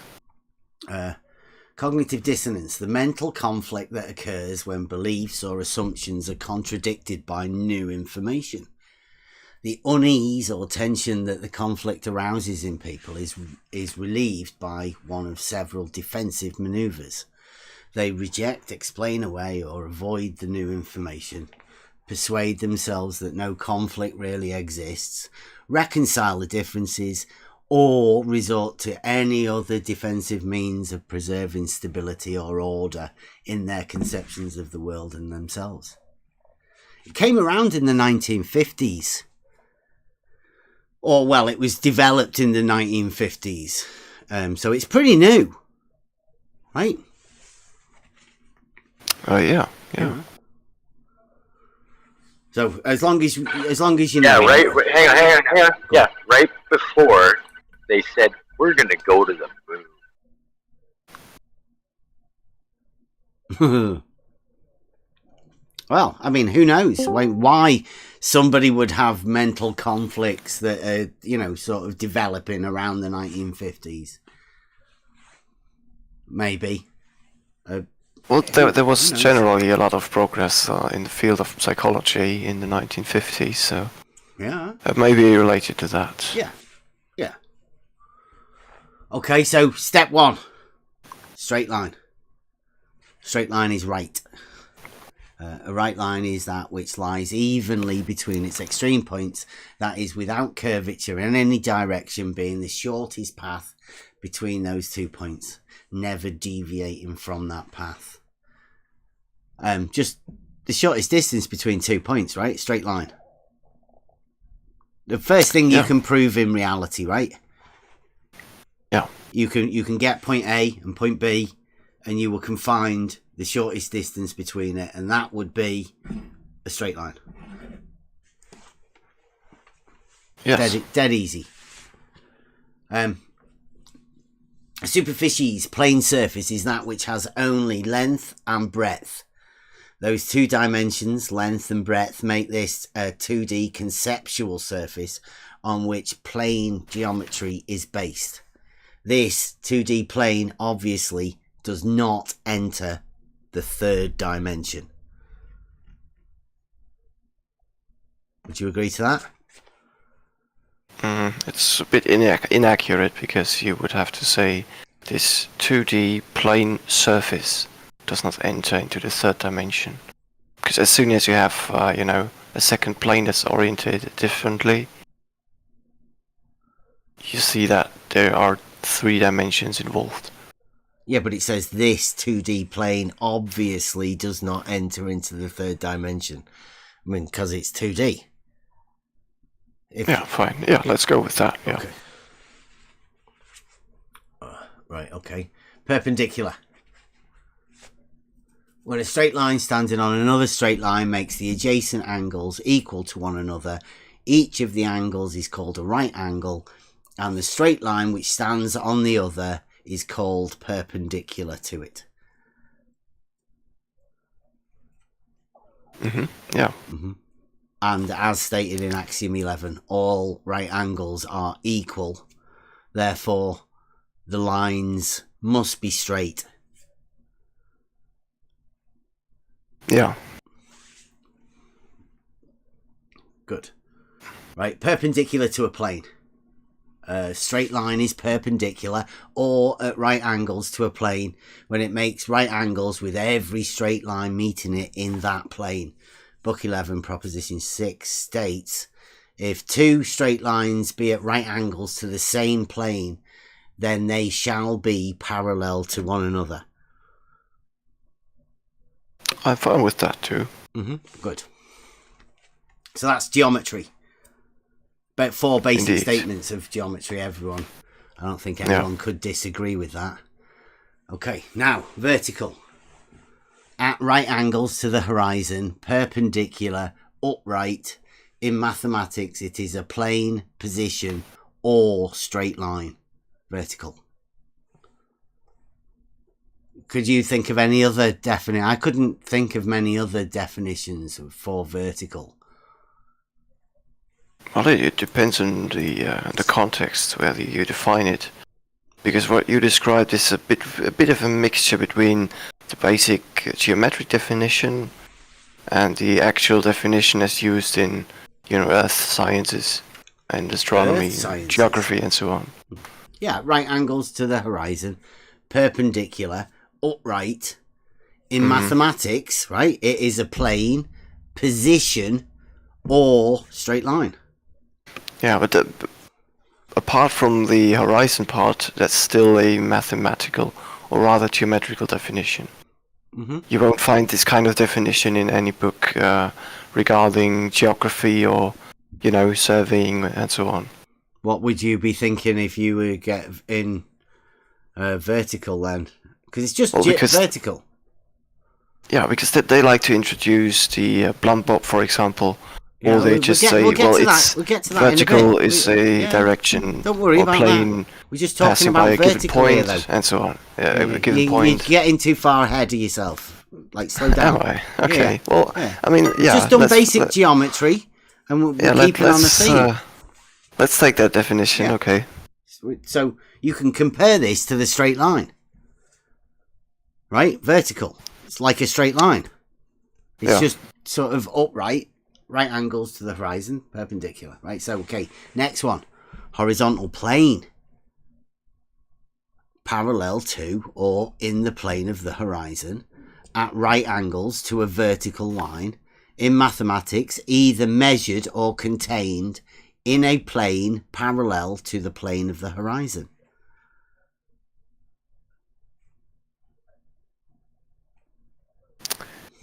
How do you measure a plane in mathematics? To vertical and horizontal. Like, when you get graph paper, do you measure the vertical and the horizontal? I mean, you can measure just angles, in mathematics, right? But, yeah, just in mathematics. Yeah, it's kind of, Yeah, they're just perpendicular to each other, right? I mean, that's the main mathematical. Yeah. thing. So if one's contained in the plane parallel to the plane of the horizon, then the other one's perpendicular to it. Horizontal plane. That's just the definition of a horizontal plane, right? I mean, I know it's tricky for you to have, but like you say, the paradox. Yeah. Go on. Yeah. Can I read you my definition of a horizontal plane? Yeah, go on. I mean, it's not mine, but I took it from a reputable source. And the definition is: horizontal plane is a plane perpendicular to the direction of gravity.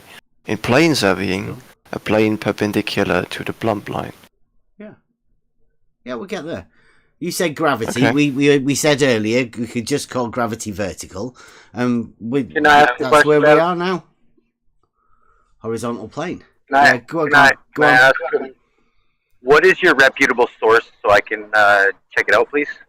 It's the same book I was talking about earlier. It's called Elementary okay. Surveying, 7th edition. That's good. Yeah. That's good. There's nothing wrong with that, what you've said there at all. Okay. Great. Right. So, next one. Horizontal and vertical.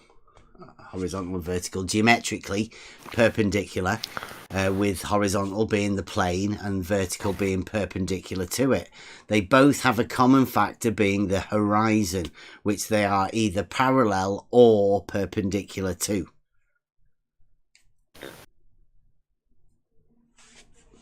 That's mathematically defined. If you try and either put in vertical or horizontal mathematics or maths or whatever, and just look it up, you'll find that it's contained in the plane of the horizon or perpendicular to it, one or the other.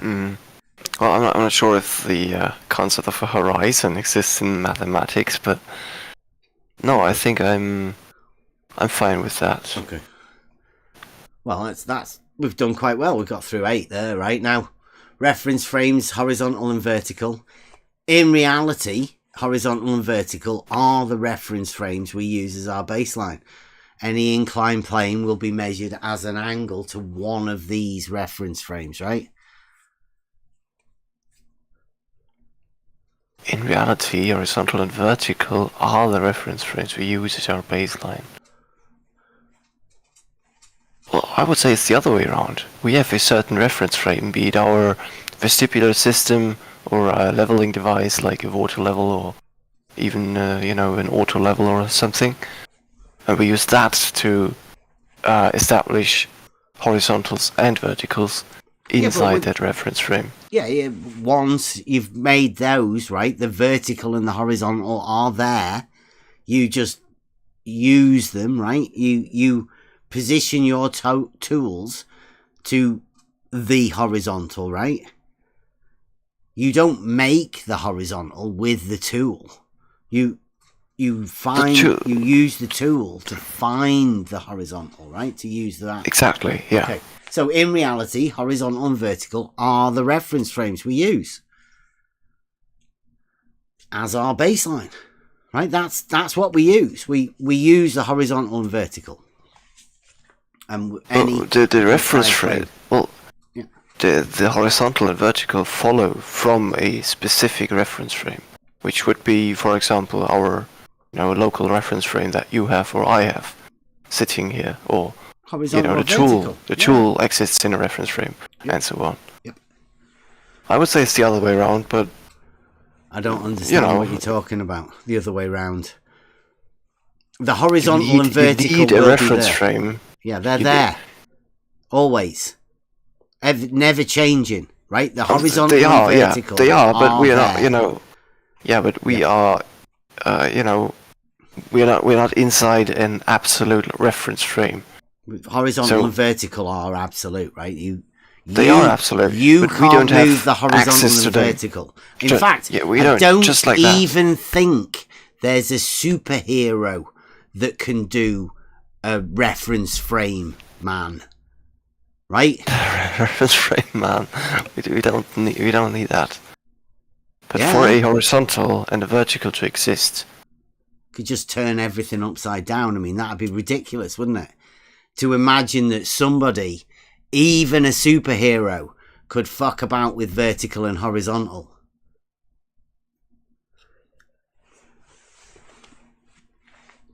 Definitely can't do it with words. Okay, so. But you would agree that we are always we are subject to a reference frame. We are inside a reference frame. There, always, yeah. You'll not get away from that, right? I will always agree that vertical and horizontal are always perpendicular. They're always there, and you can always find them wherever you are. Horizontal is always parallel to the plane of the horizon, making all of the horizontals parallel, which, unfortunately for you, brings up a paradox, a perpendicular paradox. The horizontal paradox and the vertical paradox. But let's not get into that just yet, because this is where it gets interesting. Mm-hmm. Okay. Plumb bobs and perpendicles. A perpendicle is anything hanging down by a straight line. A plumb bob is a tool for establishing a vertical reference. This is used in reality daily by many people. A vertical line is a straight line. A plumb bob, the tool we use in reality for establishing a vertical, and it's a straight line. Mm-hmm. Yeah. Well, we've talked about this previously. I'm not sure at which position in your 8 steps back then. 8 proofs. Step 1 was the straight line. The plumb bob was. Step 5 was the vertical, straight line, vertical, and this one. Now, step 9. Okay. Yeah, so that was step 5, and I disagreed there. Straight line. I said, well, a vertical line is a plumb line is actually not always a straight line, because it's influenced by local anomalies in gravity. Plumb lines aren't always straight. Yeah. If you actually look that up, really, plumb lines in plumb lines aren't straight. In geodetics, then it's not defined as a straight line. It's only a plumb line. How can a plumb bob not be straight? Can you explain that to us? I'm not saying that. But a plumb bob is the tool we use. Wait a minute. Mm-hmm. A plumb bob is the tool we use for establishing a vertical line. It's always straight because the plumb bob is the tool we use, right? So where do you get your it's not straight from? Like, a plumb bob is definitely a tool for establishing a vertical, and a vertical is definitely a straight line. Like straight, vertical, plumb bob, they're all the same thing. You want to know where I'm getting this from? Yeah. Well, I mean, like, I can post a link to a paper. No. Somebody could have wrote that. I want you to sort of say why I'm saying straight line, vertical, plumb bob, right? Straight. Why do you think it's upon yourself that you have to say not straight? Like, what was it that made you say that? What was it that made me say that? Yeah. Because it's well, obviously I haven't experienced it myself. Plumb but from what I know, how gravity works, how you can experience it in reality, tides and so on. We are just talking about a plumb line. Indeed, yeah. A plumb line is defined by gravity, right? It's like one local point and how gravity affects that point. Now, if you actually move through space, like downward, space you don't move with a plumb bob, right? It's one of those stationary things. You have to not be moving in order for it to establish a vertical. Mm-hmm. With all due respect, you're contradicting your own model by using gravity and saying that the plumb line is not straight, because gravity is the exact thing in your model that makes that line straight. Okay, I see, yeah. Let's not get too far into that. I was merely trying to say it's not that easy. Yeah. It's not that easy. If you actually study geodetics, but this is a very simple 12-step program, right? So we're just talking about straight line, vertical, and plumb bob. You want to inject something in that's very, very technical about how you can bend straight lines, like conceptually? Because So, I doubt you can hold a string. You disagree with that? Well, if you disagree with that, and just take a cursory read of the paper I posted, and you'll see what I'm talking about. Okay, so but I get it. Okay, I get it. We get it. Yeah. So on this step here, let's keep it simple. Yeah. Okay. So as a simplification, let's just say, let's say a vertical line is a straight line. Okay. Yeah. No, we're talking. This is plumb bobs now. Plumb bob. A plumb line is a straight line. And a let's perpendicle. simplify it to that. I like perpendicles myself. A vertical line. You also like superficies, right? Yeah, Is that also from Euclid, the perpendicle? Not sure if I've ever heard. No, about it's just it rolls off the tongue nicely, doesn't it? It does. Yeah. I don't even find a translation. That's interesting. Is anything hanging down by a straight line? Yeah.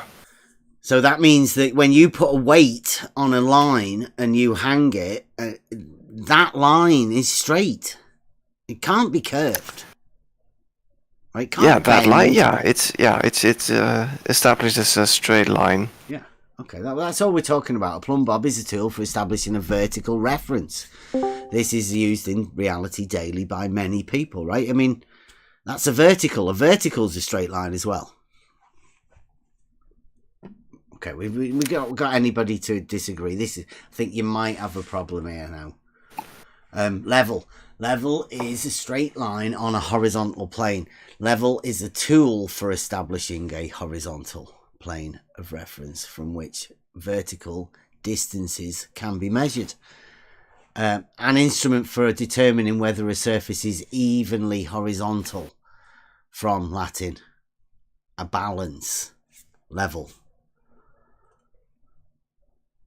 Right? Level is a straight line on a horizontal plane. Yeah. Where did you get that? That was me. Yeah.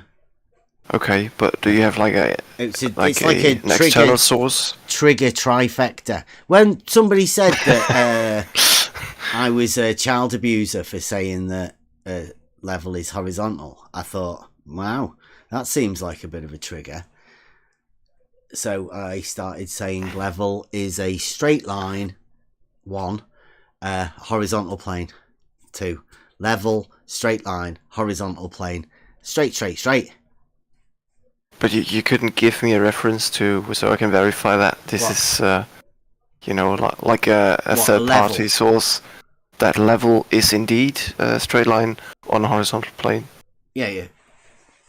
Levels they're tools for establishing horizontal we were talking about the level, like, in what context? Surveying or level? Yeah, level. Mm-hmm. A level. Okay. Yep. Yeah. Right, so level is a straight line on a horizontal plane. A level is a tool for establishing a horizontal plane of reference from which vertical distances can be measured. Right, that's like we were talking earlier about vertical datum. We were, yeah. Mm-hmm. That's where we disagreed already. Mm-hmm. Because I'm afraid that I can't agree to that, because level is just defined as being at the same height or perpendicular to the direction of Earth's gravity. Yeah, but the level is tool. We'll get there in a minute. Tool, bro. We're just talking about establishing a horizontal plane, what the tool does. Right? It's got nothing to do with a plumb bob or perpendicular. This is just the level is a tool for establishing a horizontal plane. Well, a level, the level as a tool it does establish a horizontal plane. Yeah. But level in surveying in other contexts is not defined as a straight line on a horizontal plane. Yeah, it is. But instead, as what I just said. It is. So there's a bit of a disconnect. That definition is a bit fishy. Okay, but you would agree that a level is a tool for establishing a horizontal plane of reference, then?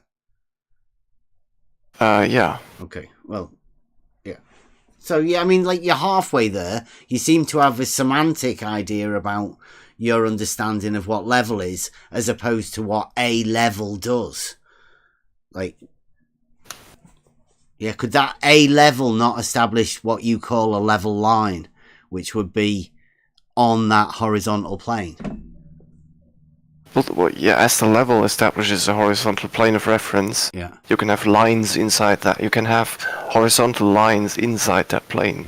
Yeah, which you would exactly, call level lines, which would be straight. I wouldn't, because that's not the definition of the level. Oh, because okay, but the level you've is just a surface. Yeah, you've got YouTube. No, not YouTube. I've actually got books. Yeah. As opposed to you've got you, Beth. Okay. Can I just jump in as a third party here for just a quick second, please? Hoymar, why are you... there's two things going on here. There's level the tool and level line. Do you understand that he's talking about level the tool? We're talking about both of them. We've just sorted it. Both of them, exactly. And I'm saying there's a difference. And you're saying, well, it's the same. Well, I'm saying that a level line would lie on that horizontal plane established by the tool, the level. You're saying because of some concept that somebody else has give you, it's somehow different, where, you know, the identity of that level changes somehow. But I mean, that's okay. It's expected. This is your model. It's creeping in. You're doing really well. We've got really far. I'm just saying level is a surface, like the sea level. It's a level surface. No, so that's you a can't mean.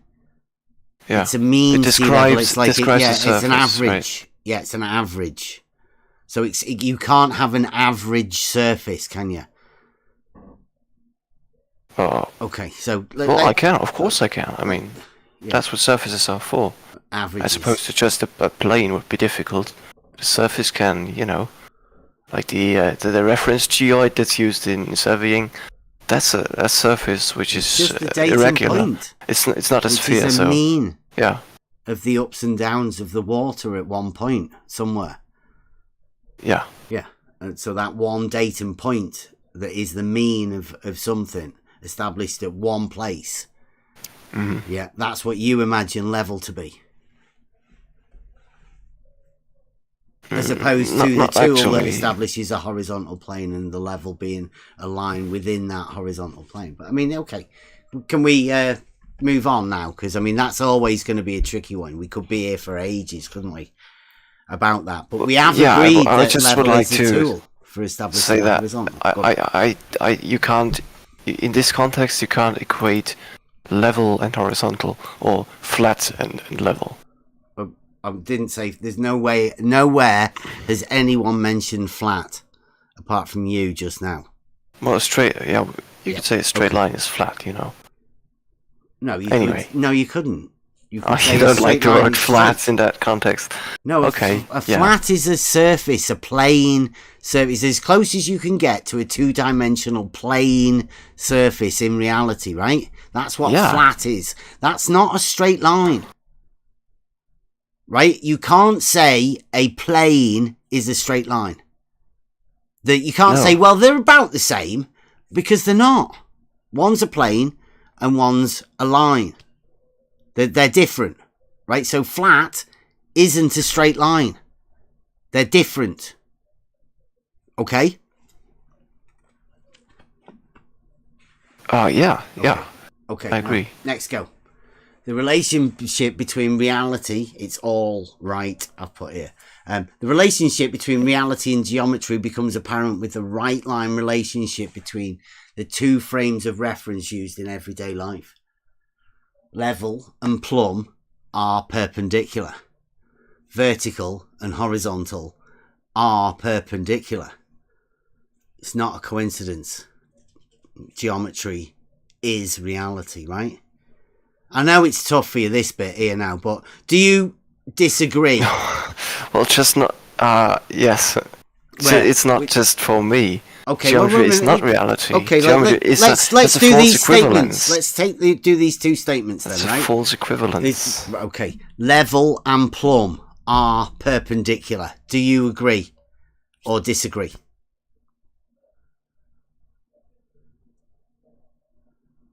I disagree. You disagree that level and plumb are perpendicular? Yeah. Okay. Now, vertical and horizontal are perpendicular. What about that? Well, that's a basic geometric fact, so I agree. Okay. Now, plumb, that's vertical. You would agree to that?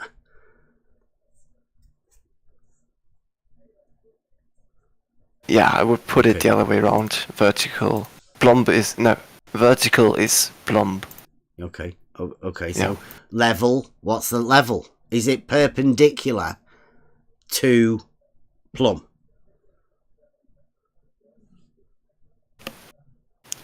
No, that would be... It's worded really tricky. You can't say that because... Yeah, it is.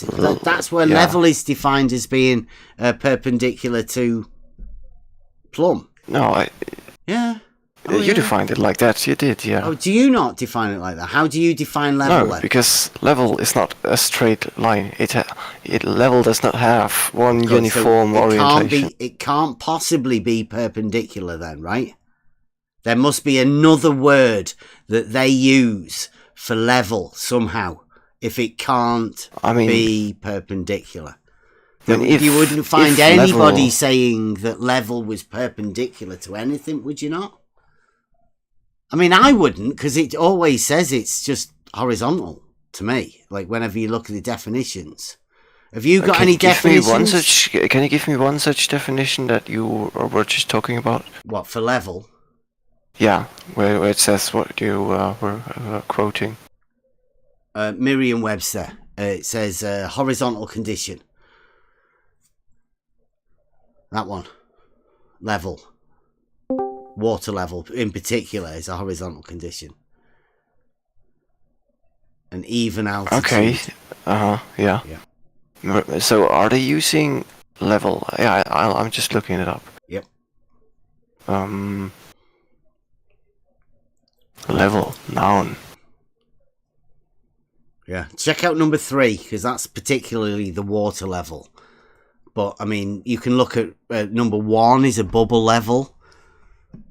So you've got a bubble level and a water level in there as well. And obviously the tool, the level for an adjustment in height.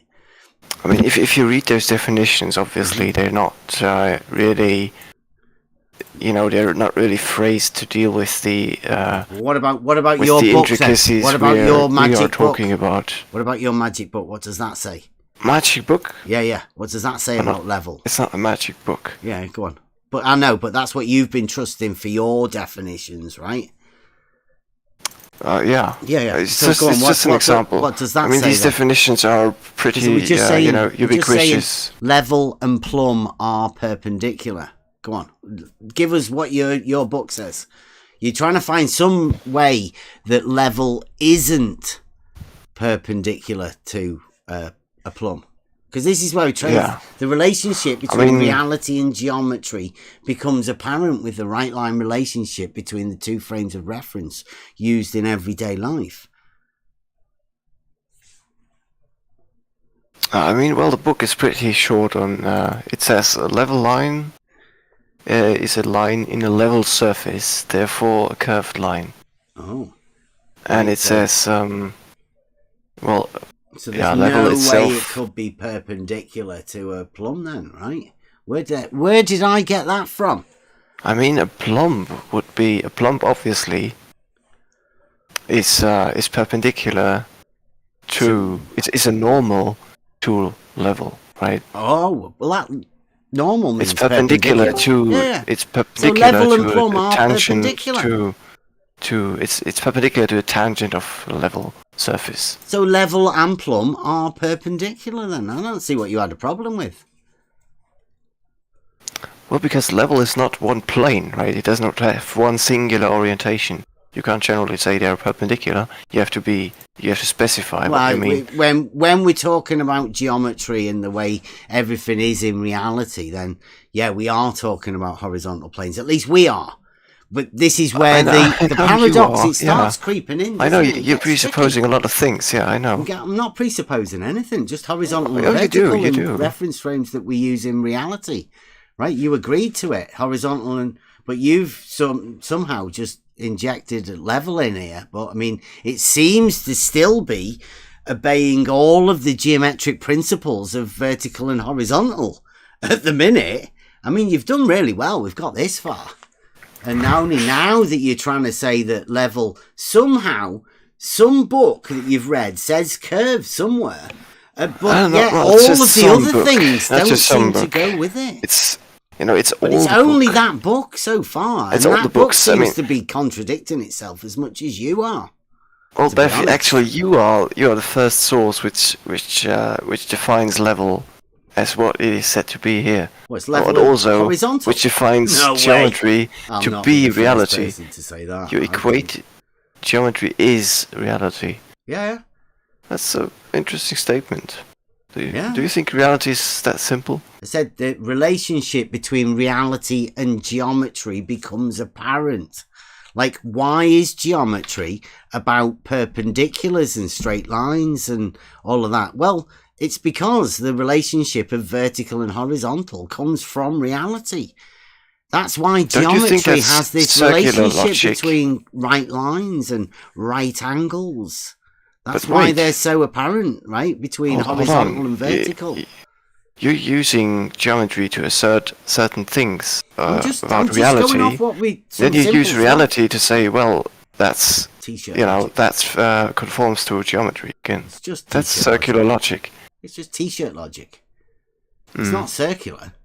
It's like it's definite. Like all of this is stuff we've been talking about can be proved. There's no denying any of this, right? And every step of the way we've been on here can be proved.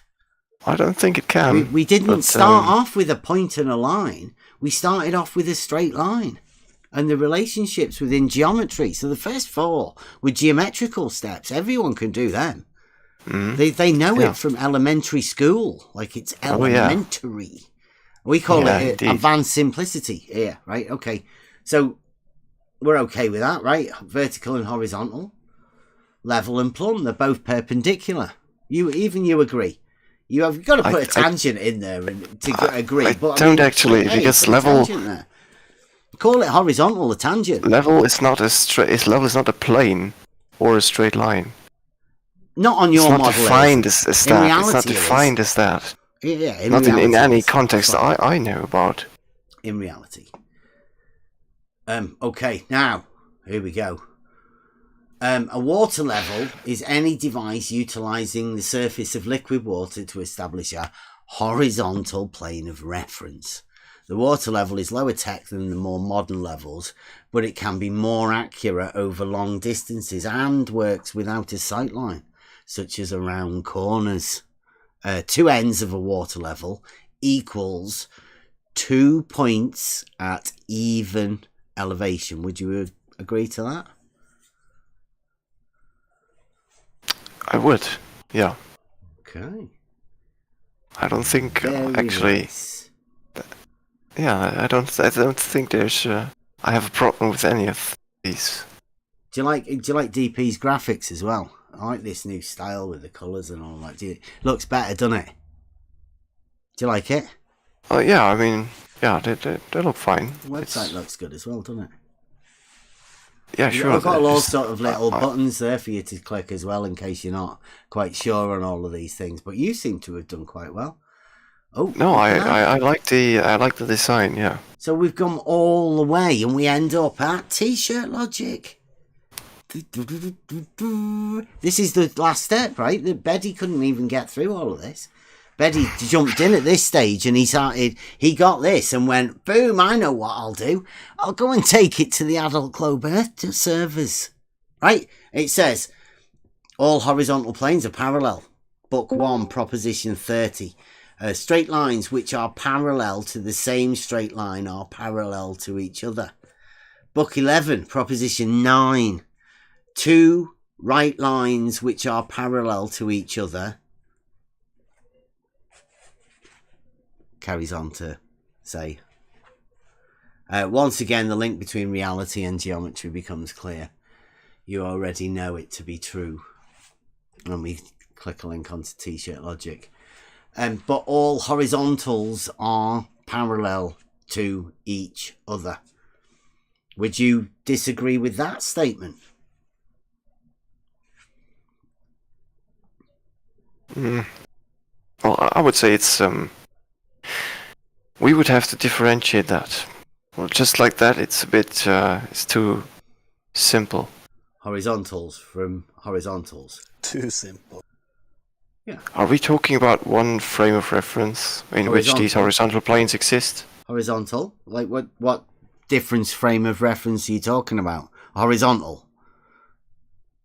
The horizontal and vertical reference frame system. That's what we've been talking about all along. Well, I'm not sure where you get these. You know, you have two reference frames. No. That's two coordinate systems. The statement is all horizontals are parallel to each other. Now, you take a second to think about it, right? And then when you do, think about what it is that you're about to say to that statement, because that's a statement that's been made. What is your rebuttal to that statement? Interesting that you think I want to rebut that. Just you know, straight away. Do you agree or disagree? Start off with that. I agree under one condition. Oh, conditional. Yeah. Okay, what's that condition?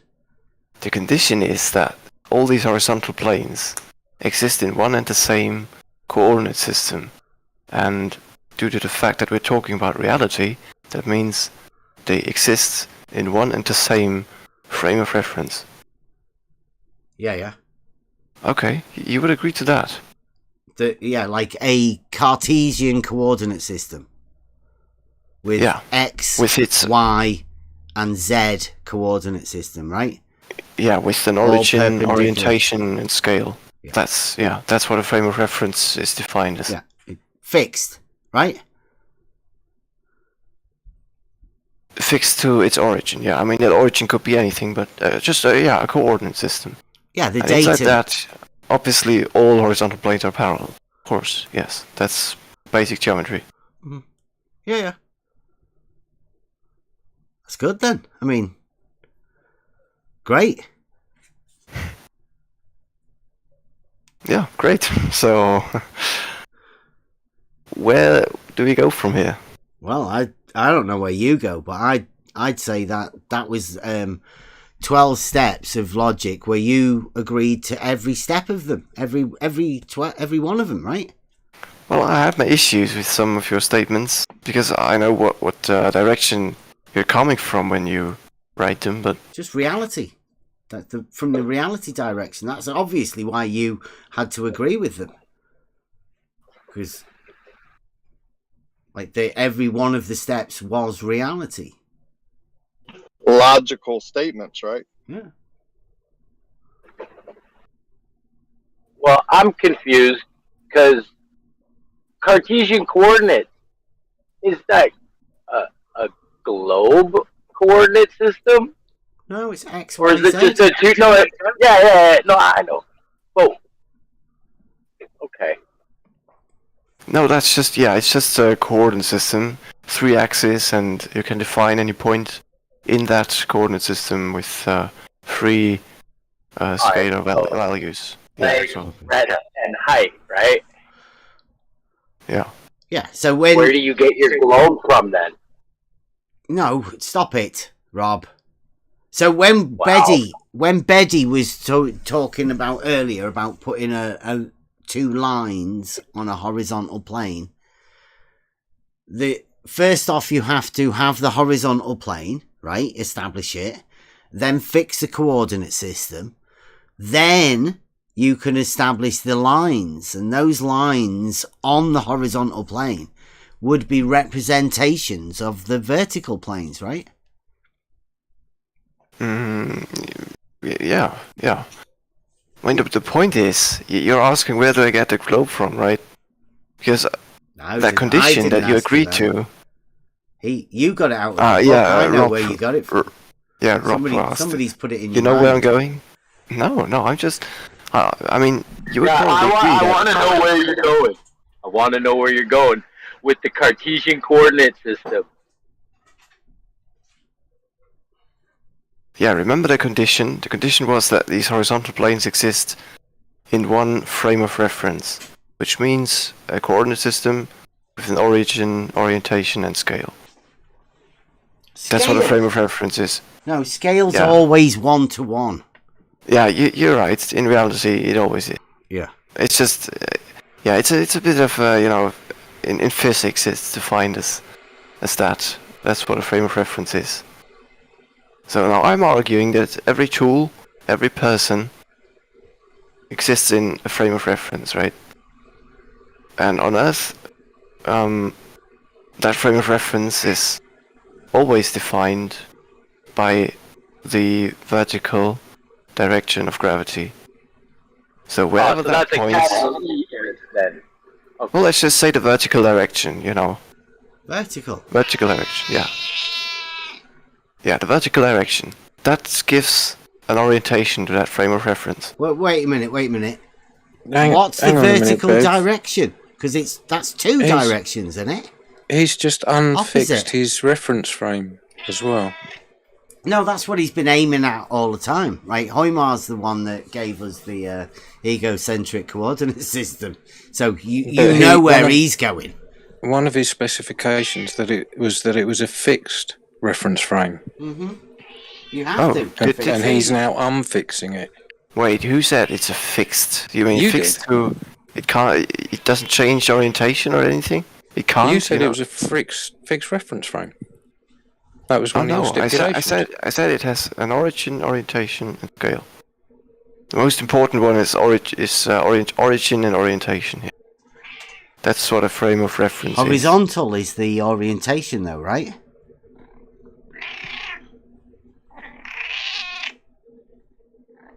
The orientation? Yeah, or vertical. I mean, you need a vector for orientation. Yeah, are you doing what Brenda does? Is vertical the same? I'm afraid that this didn't really get us anywhere. Well, I'm afraid it already has. I mean, you're about to do what everybody does. Don't be afraid. Again. Don't Because worry. This is no different. This is what we expect. You've realised now. Your model says you've made a mistake, but you've gone with reality. Obviously. Wait, my model says I've made a mistake. Yeah. You've definitely made a mistake. Like really early on, you just don't realise yet. Okay. You've been flirting with paradoxes. Enlighten me which mistake that would be. Which one? The horizontal paradox, the perpendicular paradox, or the vertical No, paradox? which mistake did I make that my model says I made, or whatever you meant? And on your model, there's no such thing as a horizontal plane. You can't have a vertical plane either. And perpendicular doesn't work. Are you sure about that? Yeah. On your model, You don't have a horizontal plane? So what do you call a tangent plane to a sphere? A tangent plane. Tangent plane? What is that? It's a tangent plane. It touches the sphere only at one point. Yes, at its Isn't that where you're standing? That's where you're standing, indeed. And Yeah, the vertical is this, pointing towards... This is Thursday centre of the night's sphere. geometry, tangent planes, obviously. Yeah. We're talking about logic. Like, what? Yeah, so where's it's the not really- logic in you talking about a tangent plane to a sphere when we're talking about horizontals? I mean, like, where the hell did that come from? Well, you said it doesn't exist. You said that a horizontal plane science. does not exist on the sphere that I believe Earth to be. Yeah, and you said, what's a tangent plane? A tangent plane's a tangent I know plane. what It's it not is. horizontal. It's horizontal in your reference frame. It's not. Or A in the one of tangent your plane to a theodolites. sphere is a tangent plane to a sphere. A horizontal plane is a horizontal plane. It doesn't need a sphere. Oh, you're right, obviously. Yeah. Of course they are. That's not. I mean, we don't get the idea that Earth is a sphere. You know, from a horizontal plane alone. Like we did it from a water level. Is that what we just you're went getting through at? the step earlier. Where's it? Oh yeah, but the water level does not falsify the sphere. It's not possible currently to falsify the sphere it's a with a horizontal water plane level. of reference. Where's the tangent to a horizontal plane? Yeah, he's talking about Earth a lot. Yeah, he's talking about Earth a lot. So Hoymar, if the Earth, capital E in your mind, if the Earth is a spherical object, then all standing water must curve. Correct. A water level is a tool used to establish a horizontal plane of reference. Correct. Therefore, Earth is not a sphere. Okay, so No because measurement, because water doesn't curve, the Earth is not that's a an assertion. object. That's an assertion. That's just an assertion. Where do you get that from? An assertion of what? An assertion of what?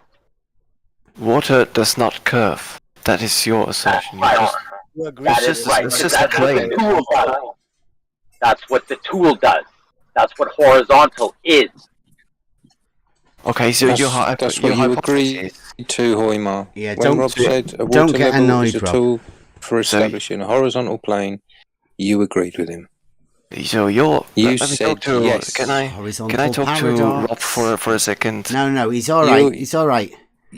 You're lost, Hoymar. Yeah, proper lost. You're Well, if going you have to through the declare horizontal victory, then paradox it at might the not minute. be that clear of a victory. Remember at the beginning when we said about the cognitive dissonance and the different ways of people react to it, right? You know, these different ways that people, right? Well, what you're doing at the minute is you're going through the horizontal paradox, and that is this information that's conflicting.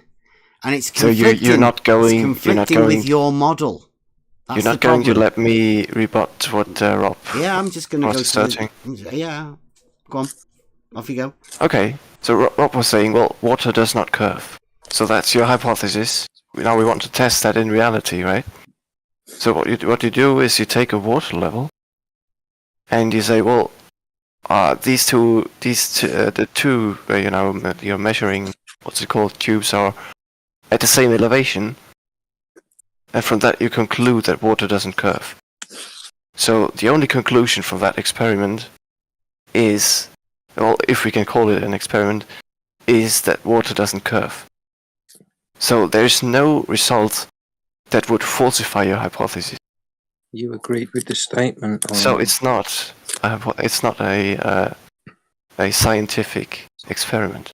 You can't falsify. You agreed with the statement. You cannot falsify the claim that water doesn't curve with a water level. Hoymar, you agreed with the statement, Winkle. I never said anything about science. Is what we're doing, is that not a scientific endeavor? Are we just doing like, What, surveying? Well, surveying is a science, isn't it? Can we get the point across, please, that you agreed that the water doesn't curve when you agreed that it forms a horizontal plane of reference? I agreed it establishes, the tool establishes a horizontal plane of reference. Bam, there we go. Nice. Do you think you couldn't establish a horizontal plane of reference if the water curved by a few micrometers? Then do you think then it wouldn't be a horizontal plane, would it? So, do you think there would be any difference whatsoever in your water level, whether the water would curve on the micrometer scale or not? I'm glad you brought that up. Do you know that they make micrometers for a water level?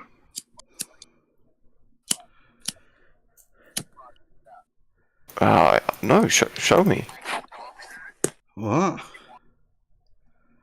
You don't. Bev, I got He my hands doesn't full know right it. now. Can you guys? Yeah, no. I have Like, posted it. no, this is times. this is logic night. We're not getting into how practical tools work. I mean, we'll do that on a practical tool night.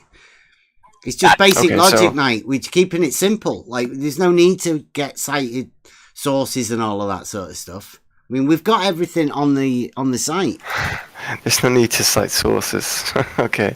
Well, Anyway, no, I'm saying for you. Like, do you really want to know how a micrometer works on a communicating vessels? Do you know how the law of communicating vessels works? Sorry, you were cutting out. The law of what? Communicating vessels.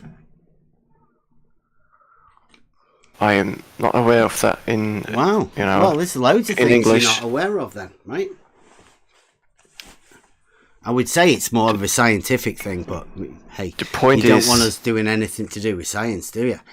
So let's keep it simple on the logic. Go on, the point is. Oh yeah, right.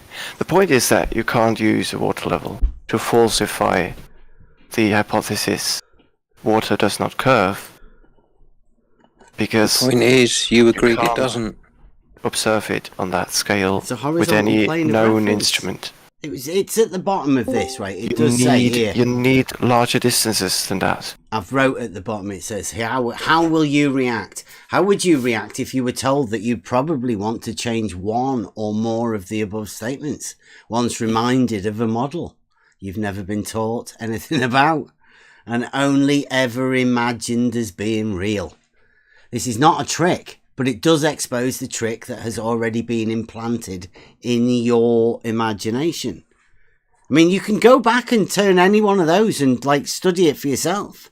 You will find that a water level is a tool for establishing a horizontal plane of reference. That's actually, that text is phrased as if you were imposing your 12 steps on unsuspecting people who've never actually, You can look into it for yourself. I'm telling everybody. This is just very basic concepts of vertical, horizontal, straight line, perpendicular, geometry, plumb bobs, water levels, all stuff that anybody can check anywhere. You can do it all for yourself.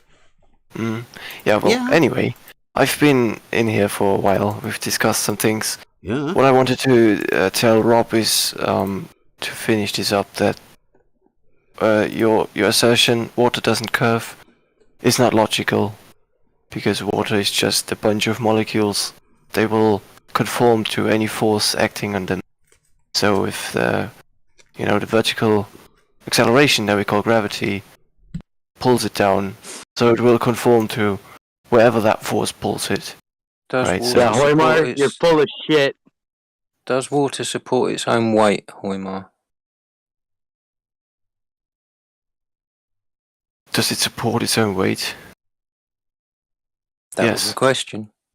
Yes, it does. Laterally? Laterally? Well, no, it flows until it has the state of lowest energy, lowest potential. It levels. Mm-hmm. It levels. Any humps? On a vertical plane. Where do we get the humps? On a vertical plane. As we've just described, horizontal, vertical. On a vertical plane, is there any humps? Is there any deviation on that vertical plane? Like below shoulders? A deviation on a vertical plane? Mm-hmm. I'm not sure what you're getting at. Let me... You mean generally a vertical plane? That which contains the direction of gravity? Let me get this. I mean, because I think, remember when you started with... No. You remember when you started with the... they were well impressed with your cards. I'll be getting them out again in a bit as well. I worked hard on them. I know. When you started with the bridge and Jesse Kozlowski's bridge and all of that, I think you were the one that started it. Can you see in the live chat there now? Yeah. Right. Forget about the tangent plane. Let's just say blue made a mistake. Obvious mistake, right? No, I know what you mean. Don't But, yeah, laugh that's... at blue making mistakes. Come on. You know No, what he means. Blue was absolutely right with that. Yeah, the tangent plane, yeah. No. No, he wasn't right with it. Don't be That's silly. that's the horizontal plane of an observer standing in the middle of the bridge. The tangent plane. That Yes. green shaded bit. The green shaded bit is lying in a plane parallel to the tangent plane of such an observer. Wait a minute. Blue's already admitted he made a mistake. No, Are you saying don't be saying that. I've told him Blue's made a mistake, obvious mistake. It's that, but that plane would be vertical, right? As you're looking at that. Like you started it, didn't you? Oh wait, no, that you mean the shaded green part? Yeah. I don't think that's what's meant with the. I mean, it's difficult. I would have to look up what the actual video is trying to show. I mean, would it be a vertical plane, right? Because even you were doing it. Is it a tangent plane to the bridge itself? I don't know. He said he's got the red bit as the causeway, hasn't he? Is it? Yeah, exactly. Is it? It's supposed to touch all points on the bridge. Okay, yeah. So it's a vertical tangent plane then. Yeah. It's a vertical tangent plane. Are you still calling it a tangent plane? Are you sure? Internal. Yeah, it's not a tangent plane to Earth's surface or anything. What's it a tangent plane to? Then? To the bridge, to the points measured on the bridge. To the bridge. Internally, vertically. Yeah, vertically. It's an internal vertical tangent plane. Yeah. Yeah. Tangent to the bridge. An internal vertical tangent plane tangent to the bridge. Well, Which means the bridge is the straight line. The bridge is the straight line. Let's clarify this. He's broken by gravity. Wait, there's an infinite number of planes around a straight line. Yeah, don't confuse him. He's got paradoxes everywhere at the minute. Look, the guy must be getting beat. There's not a paradox. There's not a paradox. You've just called the bridge a tangent. The tangent is. To be fair, maybe take a second and think about what you're saying. Yeah. I mean, he's young, right? He's one of the trainees. We don't want to be taxing him on any of this sort of stuff. Imagine all of the other people listening. Blue, but yeah, he has to stand behind Blue. I understand that. I respect that in a way, but just take a second, think about the question, think about your answer, and then maybe take a mulligan. Yeah. We won't hold you to anything. We're not like that, right? It's not as if we hold Blue to the fuck up that he made when he labelled this tangent plane 3 times. Yeah, he DM'd me today and said he made a mistake. Yeah, and he's corrected it. Yeah. Well, I haven't seen the correction. Well, it depends. It depends on what he is saying. That tangent plane is tangent to. You were saying it's an internal vertical tangent plane to the bridge. I assume it's supposed to touch all the measured points of the bridge. So that's a vertical plane. What is it about a tangent that we know? Like one of the main things about that we do know about a tangent. What is it? Usually it's defined as touching, a curve or a shape in one point only. So right, but now but you've got it touching all of the points. Yeah, but it's also a straight line. It's a plane. It should be a plane. You say that. It's a plane on the but anyway, no, I don't want to get too deep You've into got that. a different definition of a tangent other than a straight line. Okay, let's be honest. I have no clue what Blue was trying to say there. Right, okay, but I didn't want to say anything about the tangent plane, right? That's not the hill I'm willing to die on. So let's move on. I'm glad you took a break. That's all you gotta say, Hoymar. That's all you gotta say. That wasn't the actual thing I wanted to get at, right? I tried to pass by it, right? I didn't want to take you there, right? Yeah. But the green shaded area, right, that he's got there on the bridge, because I know that you have looked over this, right? Now that, because it's got red lines there, right, pointing downwards together, that you would say that that is a vertical plane, right? Mm-hmm. Okay. Now, those red lines that people can, I don't know if everybody can see it on the people that are looking, those 3 red lines, now when they go down, because we've done Euclidean geometry, and that states that on the side that the sum of the angles are less than 2 right angles, if extended, those straight lines would meet, right? So those red lines meet somewhere and form a triangle. That triangle, being 3 points, would be coplanar.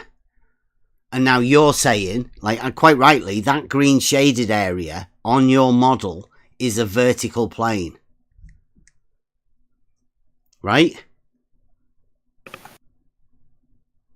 Yeah, that shaded area, exactly. Okay. So, as we just went over earlier, any line represented on that isn't vertical and is perpendicular to vertical would be classed as a horizontal line, i.e. the base of the green shaded area. I think you're misunderstanding the illustration. Because what this illustration shows is the causeway bridge, which is, I think, like 5 or 6 feet above sea level, and that is the red shaded area. Yep. But what you would do, if you have to imagine the whiteboard, did you see me with the whiteboard when it said this whiteboard is a vertical plane? Yeah. Right. What I'm saying is the red and the green. That's what that is there, right? That's a vertical planes. plane, slice through it, an elevation profile. Exactly, yeah. Now that means the shaded areas both represent vertical planes. That's what is depicted here. Yeah. Which means that any line perpendicular to that vertical plane would be classed as horizontal. This is where you come into the vertical plane paradox, right? Horizontal to that plane, Yeah, so all of that line there from one end of the bridge to the other end of the bridge would be perpendicular to vertical, i.e. a horizontal line from one end of the bridge to the other.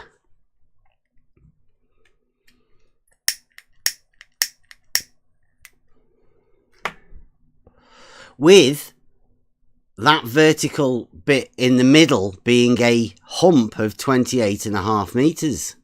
Vertical hump.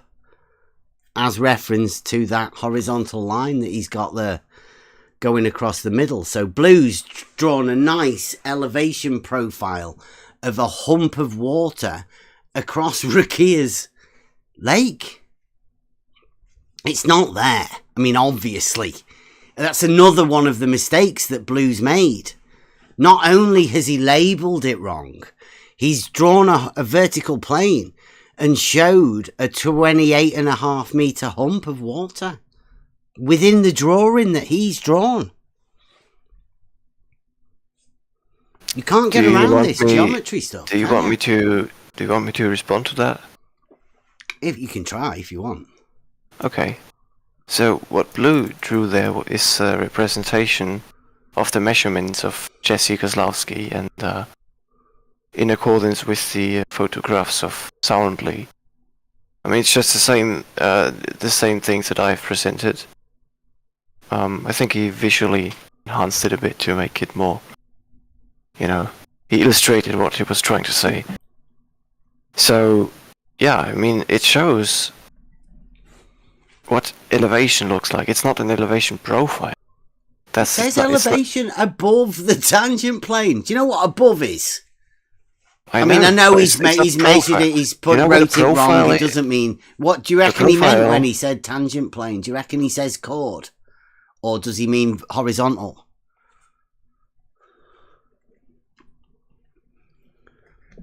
Like... I'm not sure. That's what. No, I don't know what exactly he meant. Yeah, I mean, mislabeling it is one thing, but when somebody doesn't even know what the hell you meant, whenever they mislabeled it. Yeah, right? I would It's have not to good video. enough to say, well, I obviously mislabeled it. Yeah, He sent Blue a message saying he'd fixed it, but I would have to watch the video, which is, nearly 3 hours long. So, but yeah, this is an illustration of the measurements that were done at the Pontchartrain Causeway. Yeah. Vertical. Which measured a bridge at equal elevation, which curves. How can that be an along with equal the water. elevation? It says elevation above. That's definitely not an equal elevation. I mean, look at it. It's definitely a hump in the middle of that. Don't tell me that that's not an elevation change when it's on a vertical plane. I am telling you it is not an elevation change, because elevation is measured. But you said it's on a vertical plane. Over a level surface. The level surface in this case is obviously the water. And the measurements measure elevation along with position. Yeah, but if that's a vertical plane, like my whiteboard, then that's a fucking hump. You can't get away from that.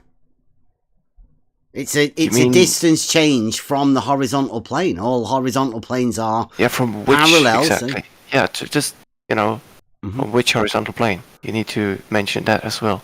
Well, from one end of the bridge, like he says, a level point, to the other end of the bridge, a level point, which in that drawing there, he's got as being horizontal.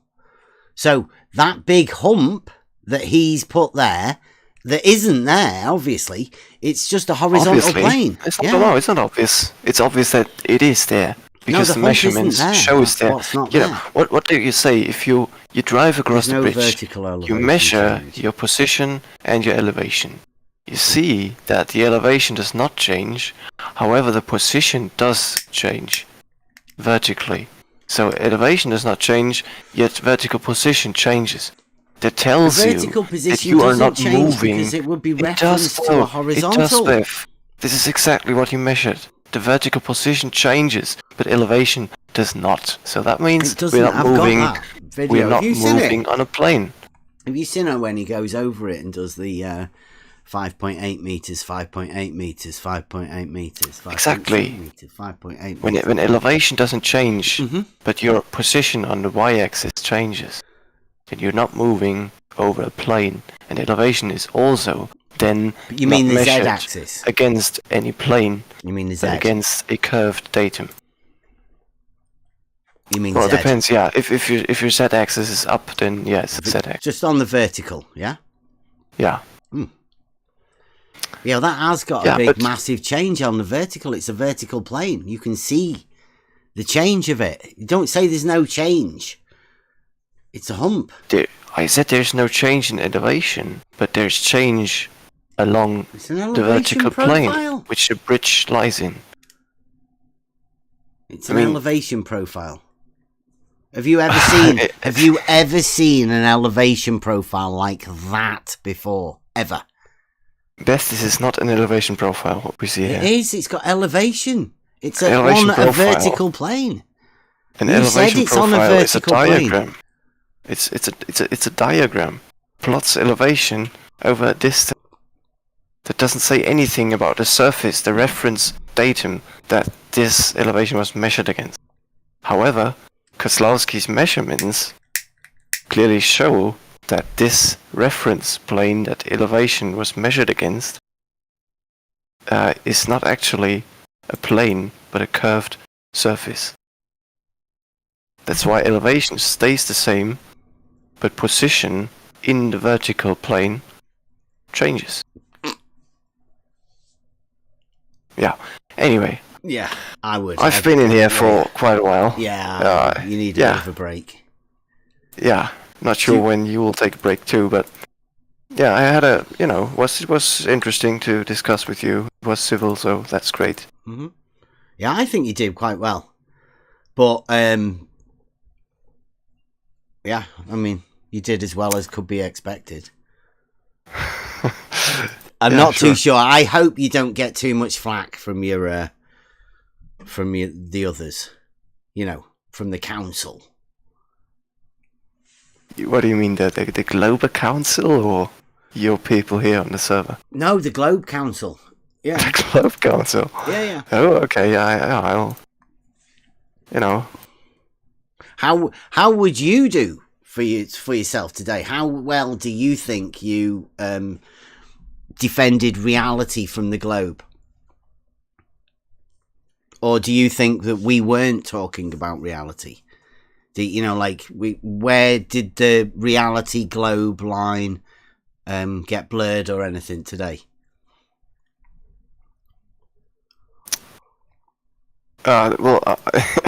That's a weird question because you're presupposing that the Globe is not reality. So that's okay. You're presupposing. You mean what I think? How I did? Do you always refer reality to the Globe? Can reality be reality without the Globe? Globe's just a toy.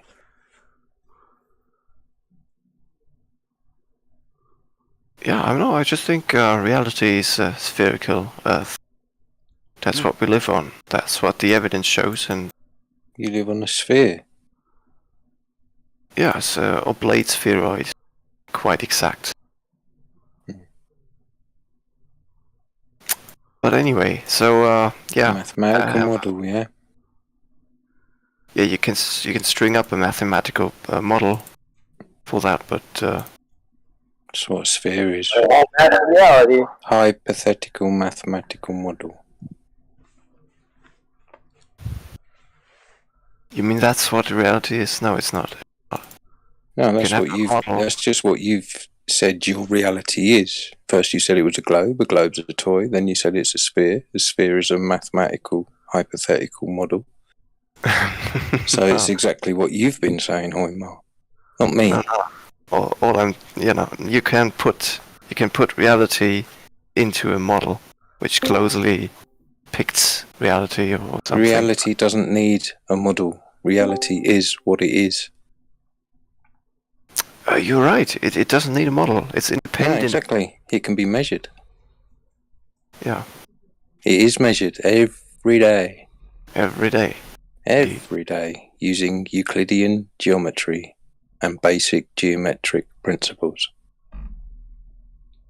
You know how many orbits all satellites that are around the world make every day? Why are you going off into your dreamland, Hoymar? Because we're talking about geometry and measuring reality. An orbit is completed. Hoymar, nobody cares about your fantasy.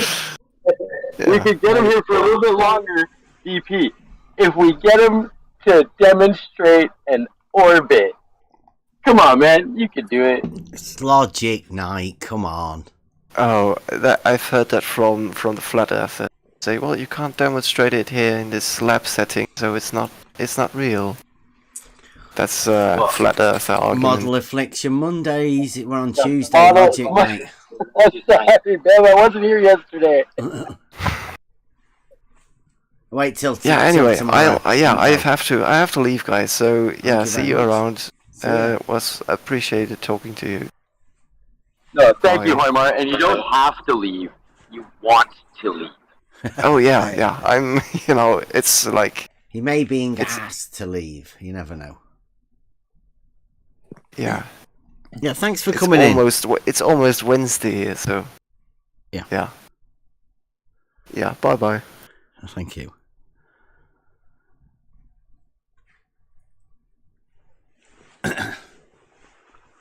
So, T-shirt logic. I've got Beddy thinks a cross in a plane is a rebuttal to T-shirt logic. I think we've explained or given people an idea of the problems that this basic geometry and horizontal and vertical that it causes people with the model. Because the problem is horizontals and verticals are obviously straight lines and planes. X, Y, Z coordinate system. And a water level is obviously a tool for establishing a horizontal plane, and a plumb bob is a tool for establishing a vertical reference. Well, if they're all we have in reality to deal with, then where's the curve come in? Like, there's no... It's only in your imagination. It's only in anyone's imagination. Even the hardcore globers. There's only one place that model exists. In your mind. You've got to get over the paradoxes of the horizontal paradox. Shout out t-shirt logic. Get your t-shirts. Carry it round with you. Wear it proud. Obviously the perpendicular paradox. We're trying to find out which one came first. Which paradox came first? The perpendicular paradox or the horizontal paradox? Because the vertical plane paradox was only really unearthed by Beddys. Shout out Beddys. Beddys Cross. Gave us a chance to explain how a horizontal plane, you can imagine that like a map. The horizontal plane, the shortest distance from A to B. In reality, and within geometry, is obviously on a horizontal plane. That's the shortest distance between 2 points. That's why it is the shortest distance between 2 points. Because in reality, the shortest distance between 2 points is on a horizontal plane. Now, because of Beddys, and he's shown us with his trying to rebut all the horizontal planes being parallel, ended up drawing two lines intersecting on a horizontal plane. Well, that gives us the chance to explain that the horizontal plane is both X and Y coordinates. And from that horizontal plane, all of the perpendiculars to it will be parallel. And as we know, horizontal and vertical are parallel. That's just a simple fact of life. So the shortest distance from A to B is a horizontal. A horizontal plane has all of the verticals perpendicular to it. The only way you can change that is to change either the vertical or the horizontal. Now, in reality, that's how they are. You can't get around that. That's why there's a paradox.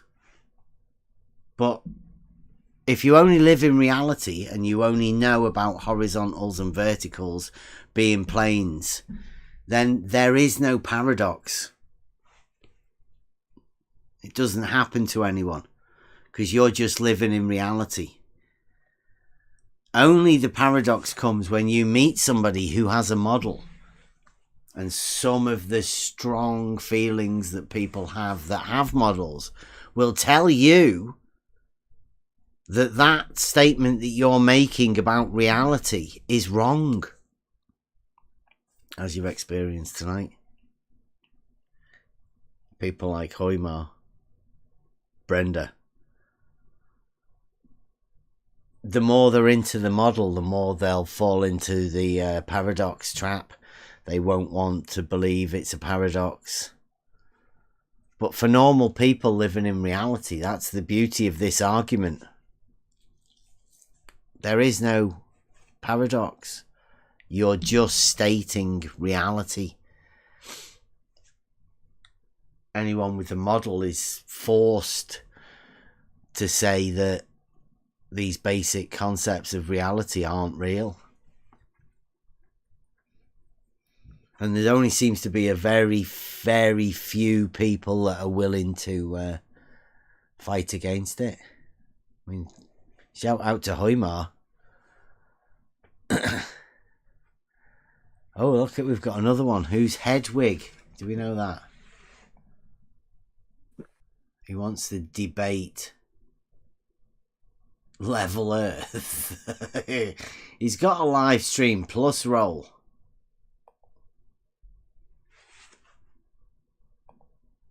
Give him VC roll. Okay, Hedwig. Who do you reckon that might be? No idea. Hedwig. Yeah. We'll soon find out. There we go. Welcome, Hedwig. I get the feeling we know you. Oh.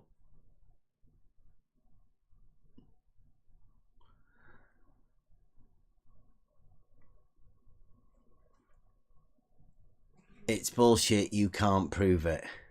Oh. That was it? I don't know. Come in and leave? Know whether he expected that or not. Maybe he's sorting of it. Maybe he's sorting his thing out. Mic set up. I don't know. I was hoping that was. He didn't actually say anything. Maybe he's got mic issues. Yeah. Let's give him a chance. Yeah. I like the braveness about the debate. There is no debate. There's no such thing as a debate. Especially around here. He should know that. Absolutely. We'll call them conversations. Yeah, the two channels that are called debates have never had a debate. Funny Ever. that. Yeah.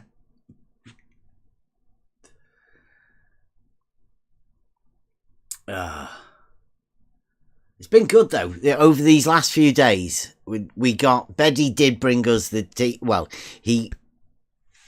he gave us the chance to bring T-shirt logic out to everyone.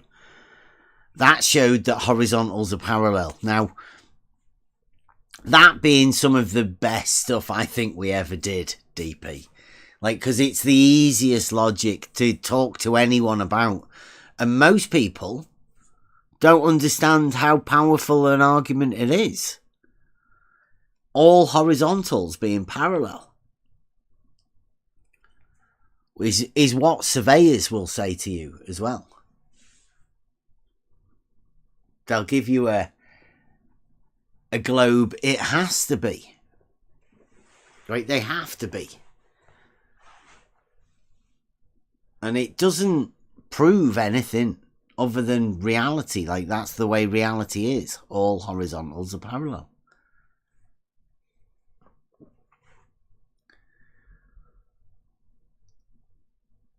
It's tough. Oh, he's got I think he's going to have to lose that role. Oh, yeah.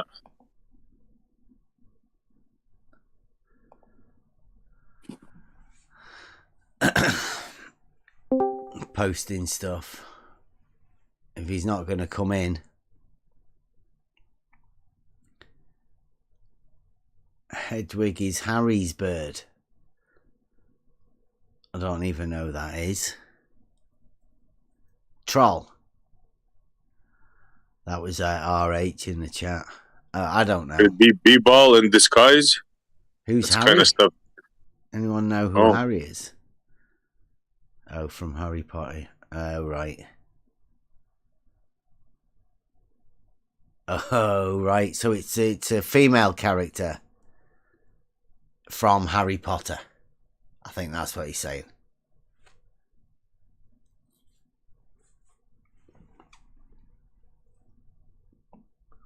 Who wants to come back in again? He can ask for the VC role.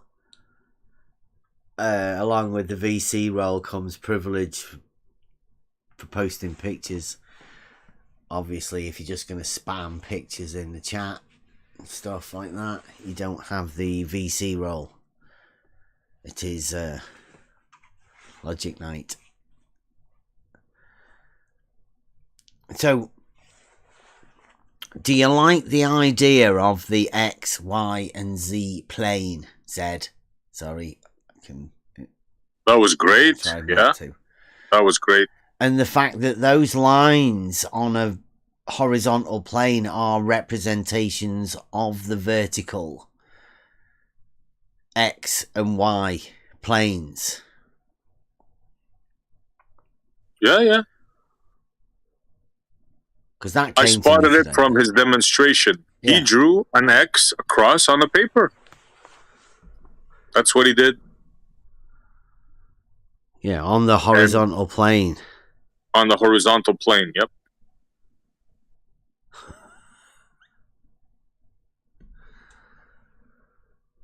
And the way you described it tonight was very visual and very understandable.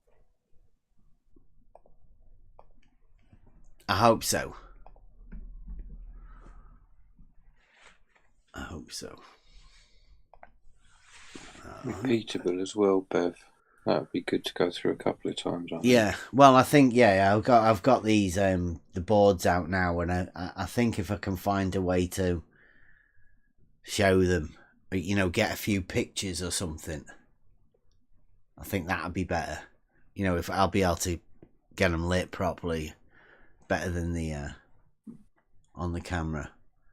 Some way to do it. It does take a while to understand it, like to run it through your brain. You know, it does take a while.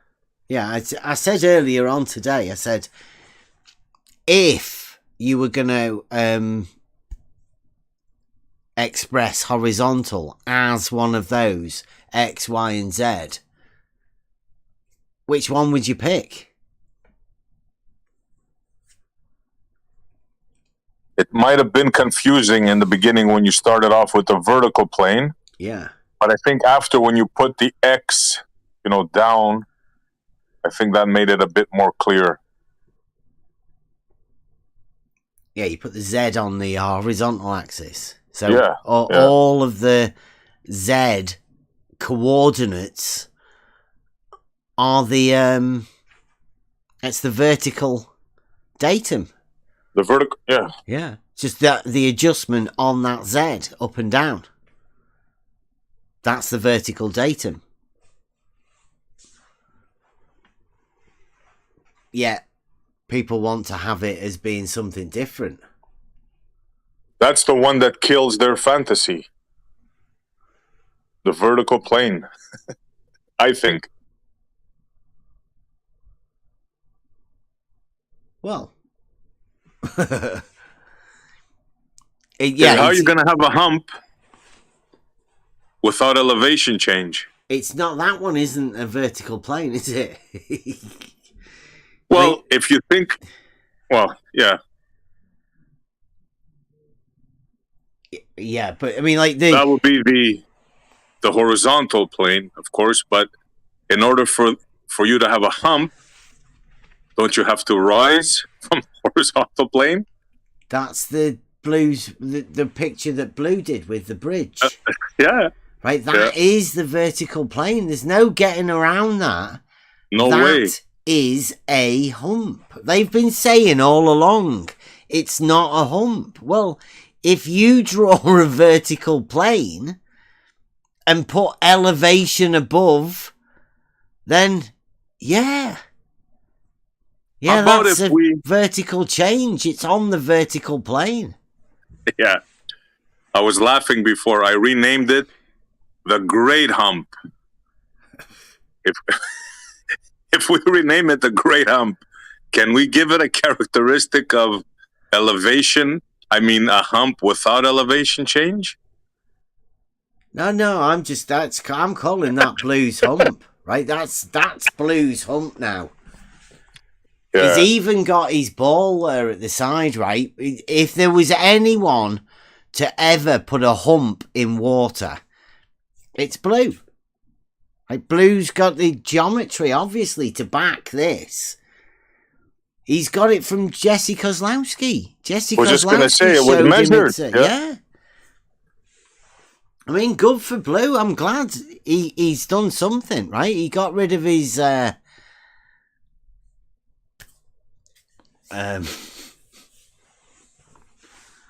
Kazmomadish. Kazmomadish. Size Mama Bob. This is a size Momadish. Yeah, size Momadish. Got rid of that, and now he's got this like vertical plane with the hump. I mean, Jesse Kozlowski ran away because he didn't want to have to explain it. Soundly's gone missing as well. And thanks to Blue, we found a 28.5 metre hump of water on a vertical plane. Without elevation change. Wow. Well, no, it has an elevation change. It's elevation above the tangent plane. Well, yeah, we know that. Yeah. Yeah, I mean, one of those lines has to be horizontal, and then any change on from that horizontal is an elevation change. Has to, Blue. Yeah. Has to. Yeah. And anyway, right, so that was one bit of nice stuff for us, really, right? But there's the other side of this that I want to go over. Which is... We didn't even mention the drop, by the way. Yeah. Right, now. In the live chat. This is a thing that we were given from Stark Odder. Now, Stark Odder is infamous for his he did the checking of the Ruhif numbers and gave us the drop from horizontal numbers to support Jesse Kozlowski's 8-inch thing for there's the drop. Slice Barkane's what do you call it? Bending water level test, 1600 meters. So Stark Odder did that. Now, this is something that has been given. Now, it's been made to look a bit old. It's been made to look like it's authentic from something. This is pure deceit. Is that big enough for you guys? It's not very big, to be honest. Let me see if I can maybe make the screen a bit bigger too.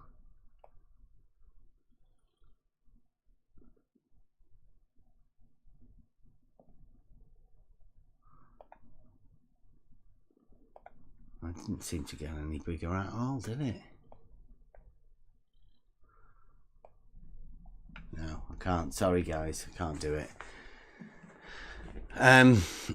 But if you want to come in, I'll put it on the website or something. But it basically says measuring azimuthal angles using only Euclidean geometry.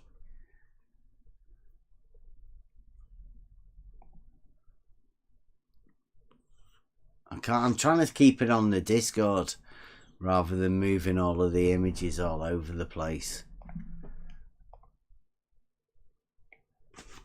So anyway, it says measuring azimuthal angles using only Euclidean geometry. And he's just measuring horizontal plane at A, horizontal plane at B, horizontal plane at C. Now, all of these horizontal planes, strangely enough, parallel to each other. These angles are all doing, and you get the angle here, here, and here. And simply put, when triangulating between three landmarks, the azimuthal difference is measured at each location. So at A is measured at B is measured at C is measured. Note that these angles are not the angles within the triangle ABC. Rather, they are projected angles in each horizontal plane, individually established at the points A, B, and C respectively. Well, they're not. It's just a triangle. They're just individual angles of a triangle. Point A, B, and C. You may measure these angles. That is from point A to point B to point C. It's just a triangle. And because of the distances between these will always be the shortest distances between these. The angles are just the angles. it says the intersection of the verticals of the horizontal planes defines 9 pointism, or 3 triangles, one in each plane. But only one angle in each triangle is actually measured. He imagines that because these 3 points and these angles that are being measured from A to B and B to C, and B, he imagines that it's not a triangle.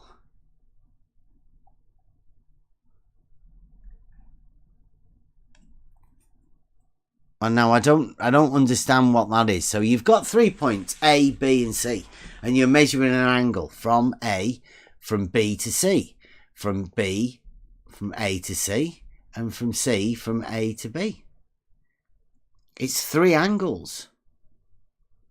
You make one triangle with 180 degrees. That's what you do there. So I don't know what this little bit of trickery is going on here. It says, but only one angle in each triangle is actually measured. Well, no, it's 3 points. Those 3 points are coplanar with this triangle. And that's the triangle you're measuring. Angle's going to be the same. But this is the bit now. It says, also note, if the verticals are parallel, P, then the 3 horizontal triangles are congruent, i.e. the angles and the sides are the same in all 3 triangles, which means that it has to be true that A plus B plus C equals 180 degrees, as in a triangle. So he's saying, if the verticals are parallel, then that'll be a triangle. And it says, therefore, because this is a logical statement, right? If the verticals are parallel, then the 3 triangles are congruent, i.e. all the same, then 3 triangles, which means it has to be true that triangles have 180 degrees. He's saying if the verticals are parallel, triangles have 180 degrees. And then he says, therefore, an unavoidable conclusion of measuring the angles such that A plus B is more than 180 degrees is that the verticals cannot be parallel. So, an unavoidable conclusion for measuring 3 angles that add up to more than 180 degrees to stark order is that the verticals aren't parallel. If you get a triangle and you measure more than 180 degrees to this man, stark order, that means that verticals can't be parallel. Not that you've made a mistake and not measured the angles correctly because you've got a triangle with more than 180 degrees. Oh no. Oh. And then he's got some taken from the page of transcontinental triangulation of the American arc of parallel. And it says here, adjusted triangles. Adjusted triangles. Not aware that adjusted triangles are a thing. Triangles are just triangles, especially if you're measuring them. And then he's got it adding up to more than 180 degrees. So he thinks that's a proof that verticals aren't parallel. Fantastic. Now, this is one of the strangest things I think you'll ever find for somebody wanting to have a globe model so badly that they can measure triangles. They're an impossible feat. Triangles are more than 180 degrees, and a consequence of such saying that verticals can't be parallel. But basically, destroying geometry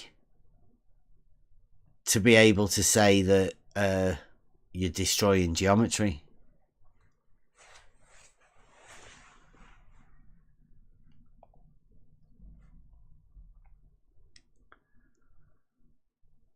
That was that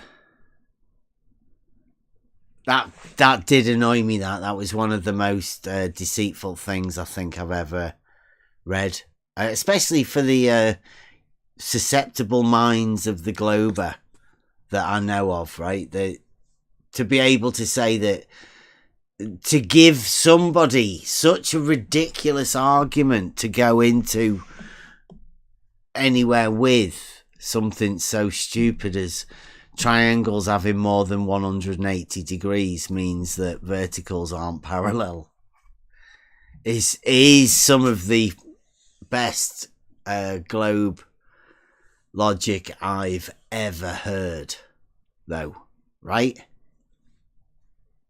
I've measured a triangle with more than 180 degrees, therefore verticals aren't parallel. Verticals only aren't parallel on a globe. Is globe. Is globe. Is globe. Fantastic. Incredible. Fantastic. Incredible. Logic of the highest caliber from the globe model. And Globe Stark logic. Hodder, he's a big man in the thing, isn't he? Yep. El Globacino.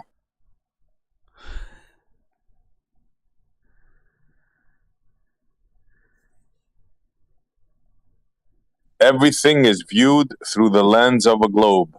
Simple.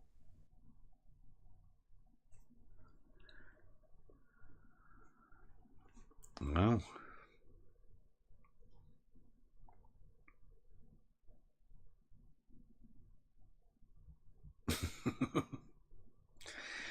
So, simplicity on from the reality side, right? From reality, that's all we bring. X, Y, Z, Z. So, pretty Americans. X, Y, Z planes and the representations of the planes on one of the other planes. I got a book of perspective geometry, and what that does, the similar sort of thing. The perspective is within a plane. You are taking a snapshot of what you see on a plane. That's like a picture. Ultra realistic pictures is a plane view, a 2D. A picture is a two-dimensional representation of that thing with perspective. But geometry is literally done on that plane. And as you represent that in reality, then you've got some reality sort of planes that to build the geometry on. That's how buildings and houses and roads are all done within that geometric system.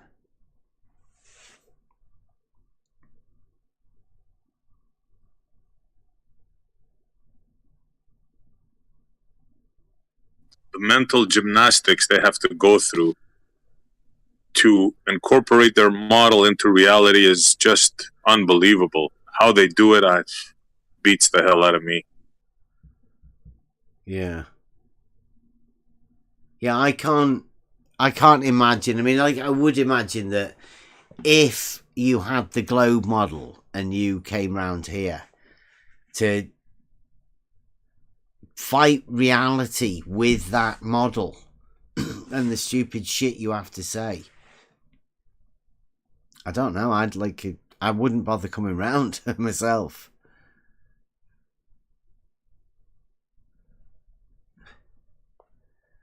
I can't imagine. The only way for us is to go forward, but I can't see us going anywhere further forward.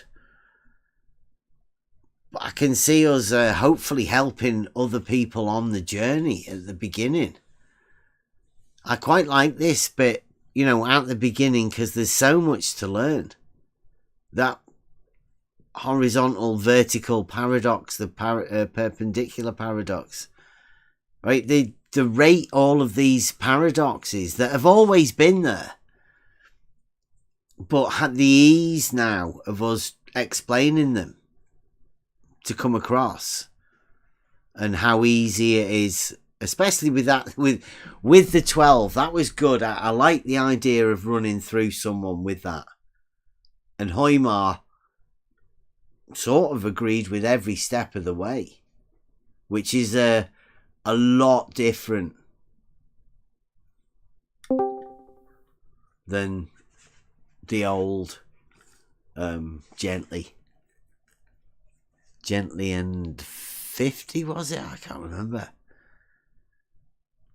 Old school. Couldn't get past the straight line.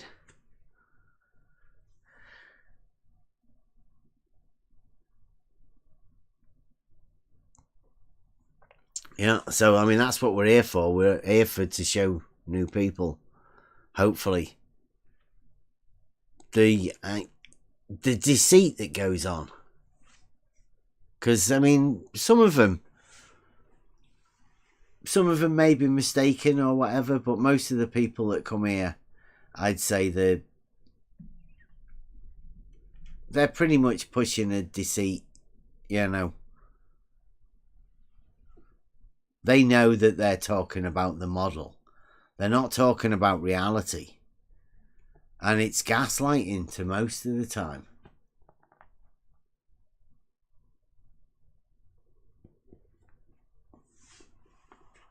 I'm up for talking to anybody about it. The simplicity that we've got now it's just so easy. So easy to know what it's not, and to start with a firm base for you to move forward from. Well, this horizontal, perpendicular, and vertical plane paradoxes aren't the funny thing about it is it's not it's so natural, right? It's an easy, honest truth for you to be able to talk about these things, yet some people will really fight against it. It's probably not ended. It definitely can't be ended. They've been telling us that we've got some spam in the chat, and again, it's just unavoidable facts of reality. I might have to get the 12 put up there. It's been good though these last few days. The 12, these paradoxes, the logical statements.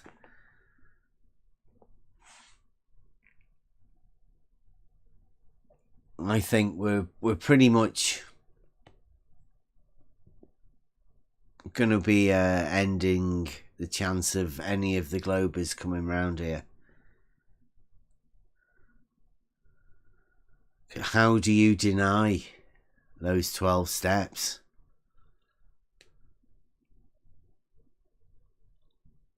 How do you deny any of them?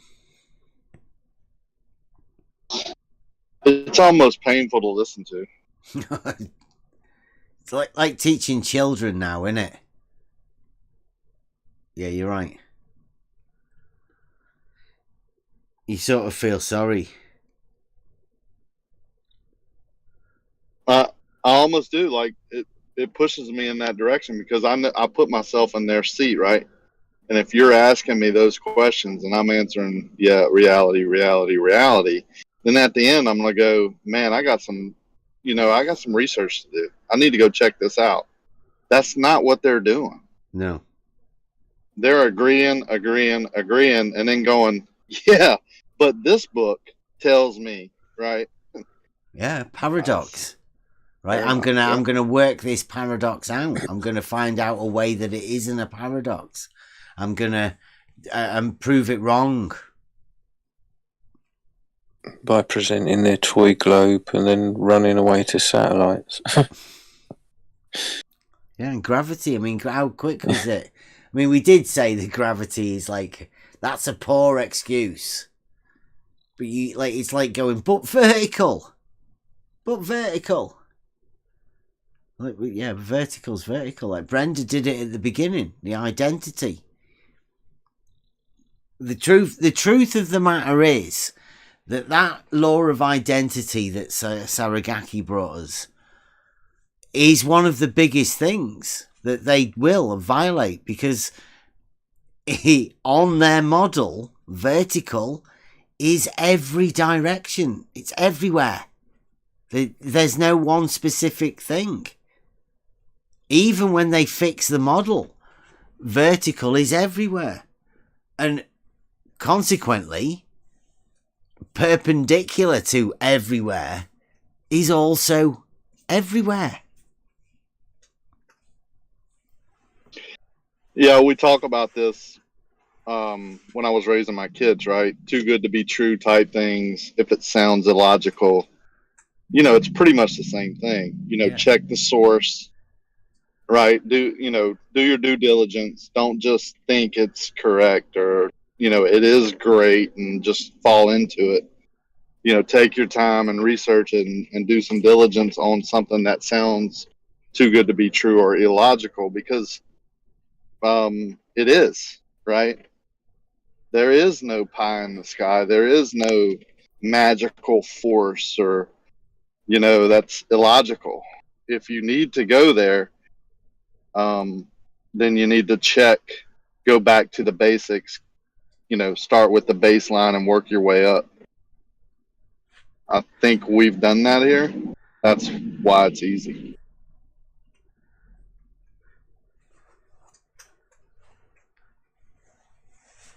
Yeah. Yeah, it's a bit weird, isn't it? How they can just let it go. Like, Hoymar got a lot further than I thought he would have done. And I know the type of person Hoymar is, and I'm not so sure what he gained from that. I'm pretty sure Hoymar is going to be a staunch glober, no matter what. And now they've got hold of the 12, although it's been on the website for, weeks.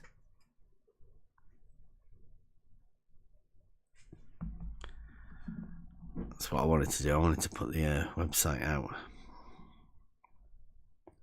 Is it still working? Hopefully it should be.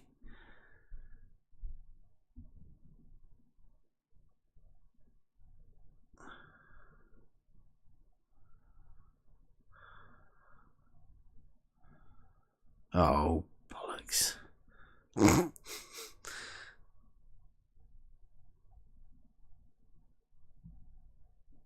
There should be a link there. There should be. I don't know whether that works. Yeah, so the website's got a fair bit of stuff on it already. There will be more coming soon. We're going to have a DP meme bit with the t-shirts are already on there. We've got the 12 steps that we've just took Hoymar through. There's a bit talking about t-shirt logic.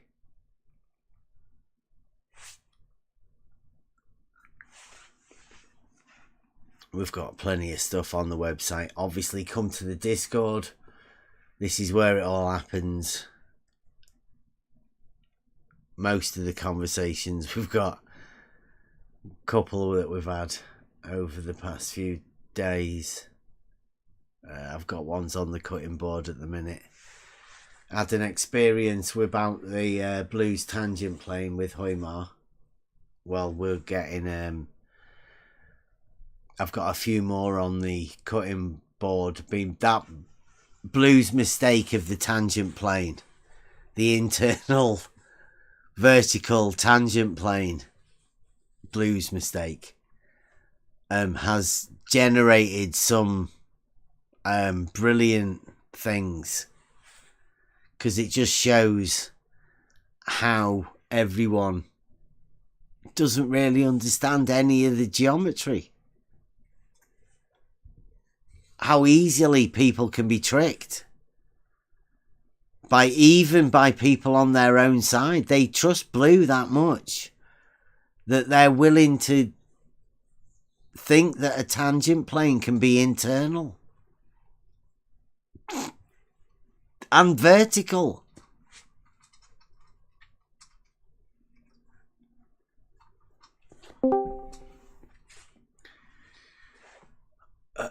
So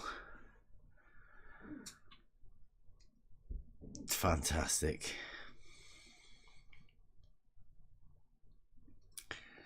Has anyone got any other stuff?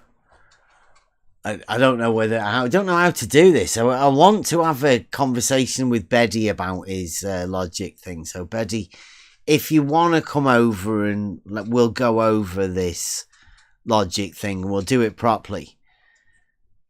Because I need to know that Beddy really understands what we're talking about with these horizontal planes and vertical planes. And the representation of a plane on a plane. And how vertical and horizontal actually work. And what vertical and horizontal actually are. We'll take him through the 12 like we took Hoymar through. Perhaps Beddy might want to watch it and do that himself. I mean, if he wants to come on here, he can. You know, we'll just go through it. Anybody else want to know what we're going on about? Come on in. Anybody wants to know why the ballers are not wanting to be here? Tell them to come on in. Discord, it's easy to join.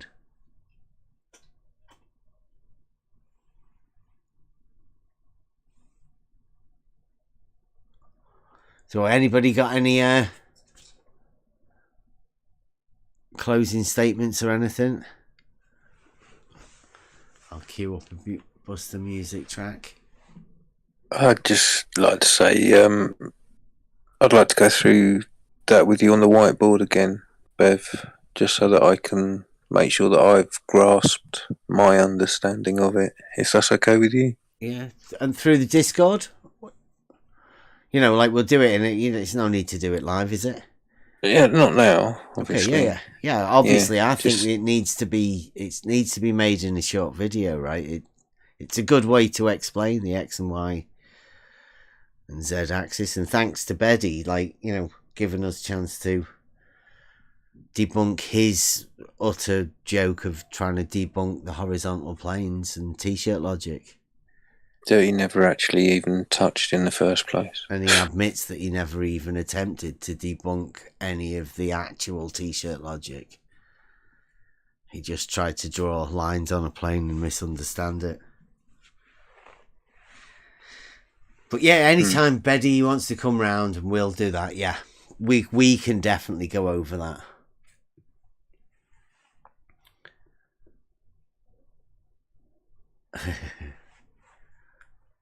It's the big new things. The big new things. They're wondering what's going on in the chat. Well, we're going to be expanding the Discord channel into a different setting. We're going to go into the community, and I think we're going to take this logic thing a little bit further. It's we wanted to keep it simple, but we want to get as many people involved in the simple logical arguments as possible and see how far we can spread these simple concepts and simple ideas. T-shirt logic. Spreading it around. Anyone got any other final statements or anything? Okay, it's Wednesday, hump day tomorrow. Have you still got your code going, DP, for your t-shirts? Anybody? Yeah. How long's that code going for? I set that one up for 24 hours, so about 9 o'clock tomorrow evening. Okay. So that's the t-shirt code, 22% off, was it? Did I say? Yeah. That's Baby special. Yeah. Nice one. Baby 22 in the promo code. Get 22% off any of the t-shirts. Thank you, Bebby. And thanks for watching, listening. Logos. Hopefully we'll get a busted song or tune sometime this week.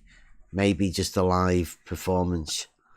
Just a live performance. Well, I mean, like, it might be an impromptu, just having to go live all of a sudden. So if you do see us go live early on in the day, tune in. It'll be a Buster live. I'm gonna get that other video of him sorted out and get that out first. Right, Buster song on the way out. We'll see you tomorrow, hump day. I don't know what we're doing. We'll go over something. Maybe go a bit more over blues tangent, internal tangent plane. See you soon.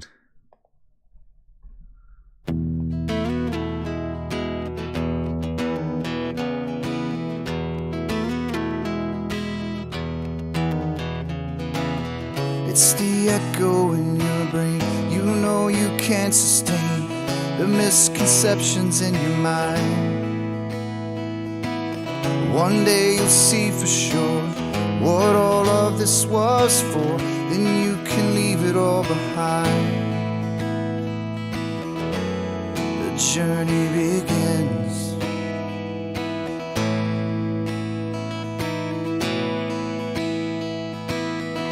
I am the one, yeah, that will show the proof.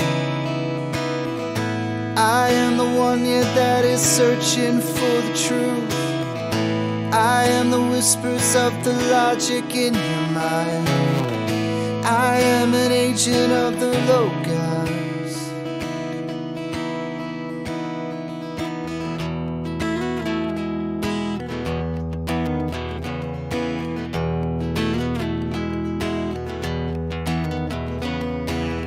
In the beginning was found this thing that cannot speak. It's how we all truly learn. It's only ever attained when one lets go of fear. So don't let wisdom pass you by. The journey begins.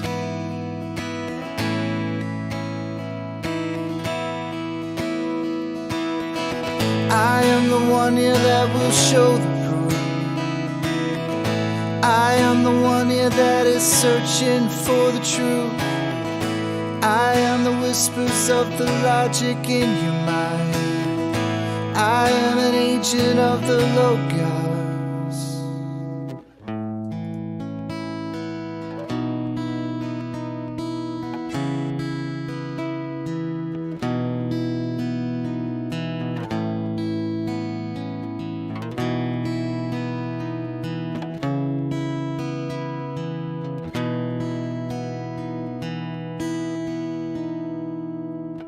It was there all along. How could I never have seen this thing that's danced all around? It wasn't until I left behind the things I believed that I could see things so clear. The journey begins.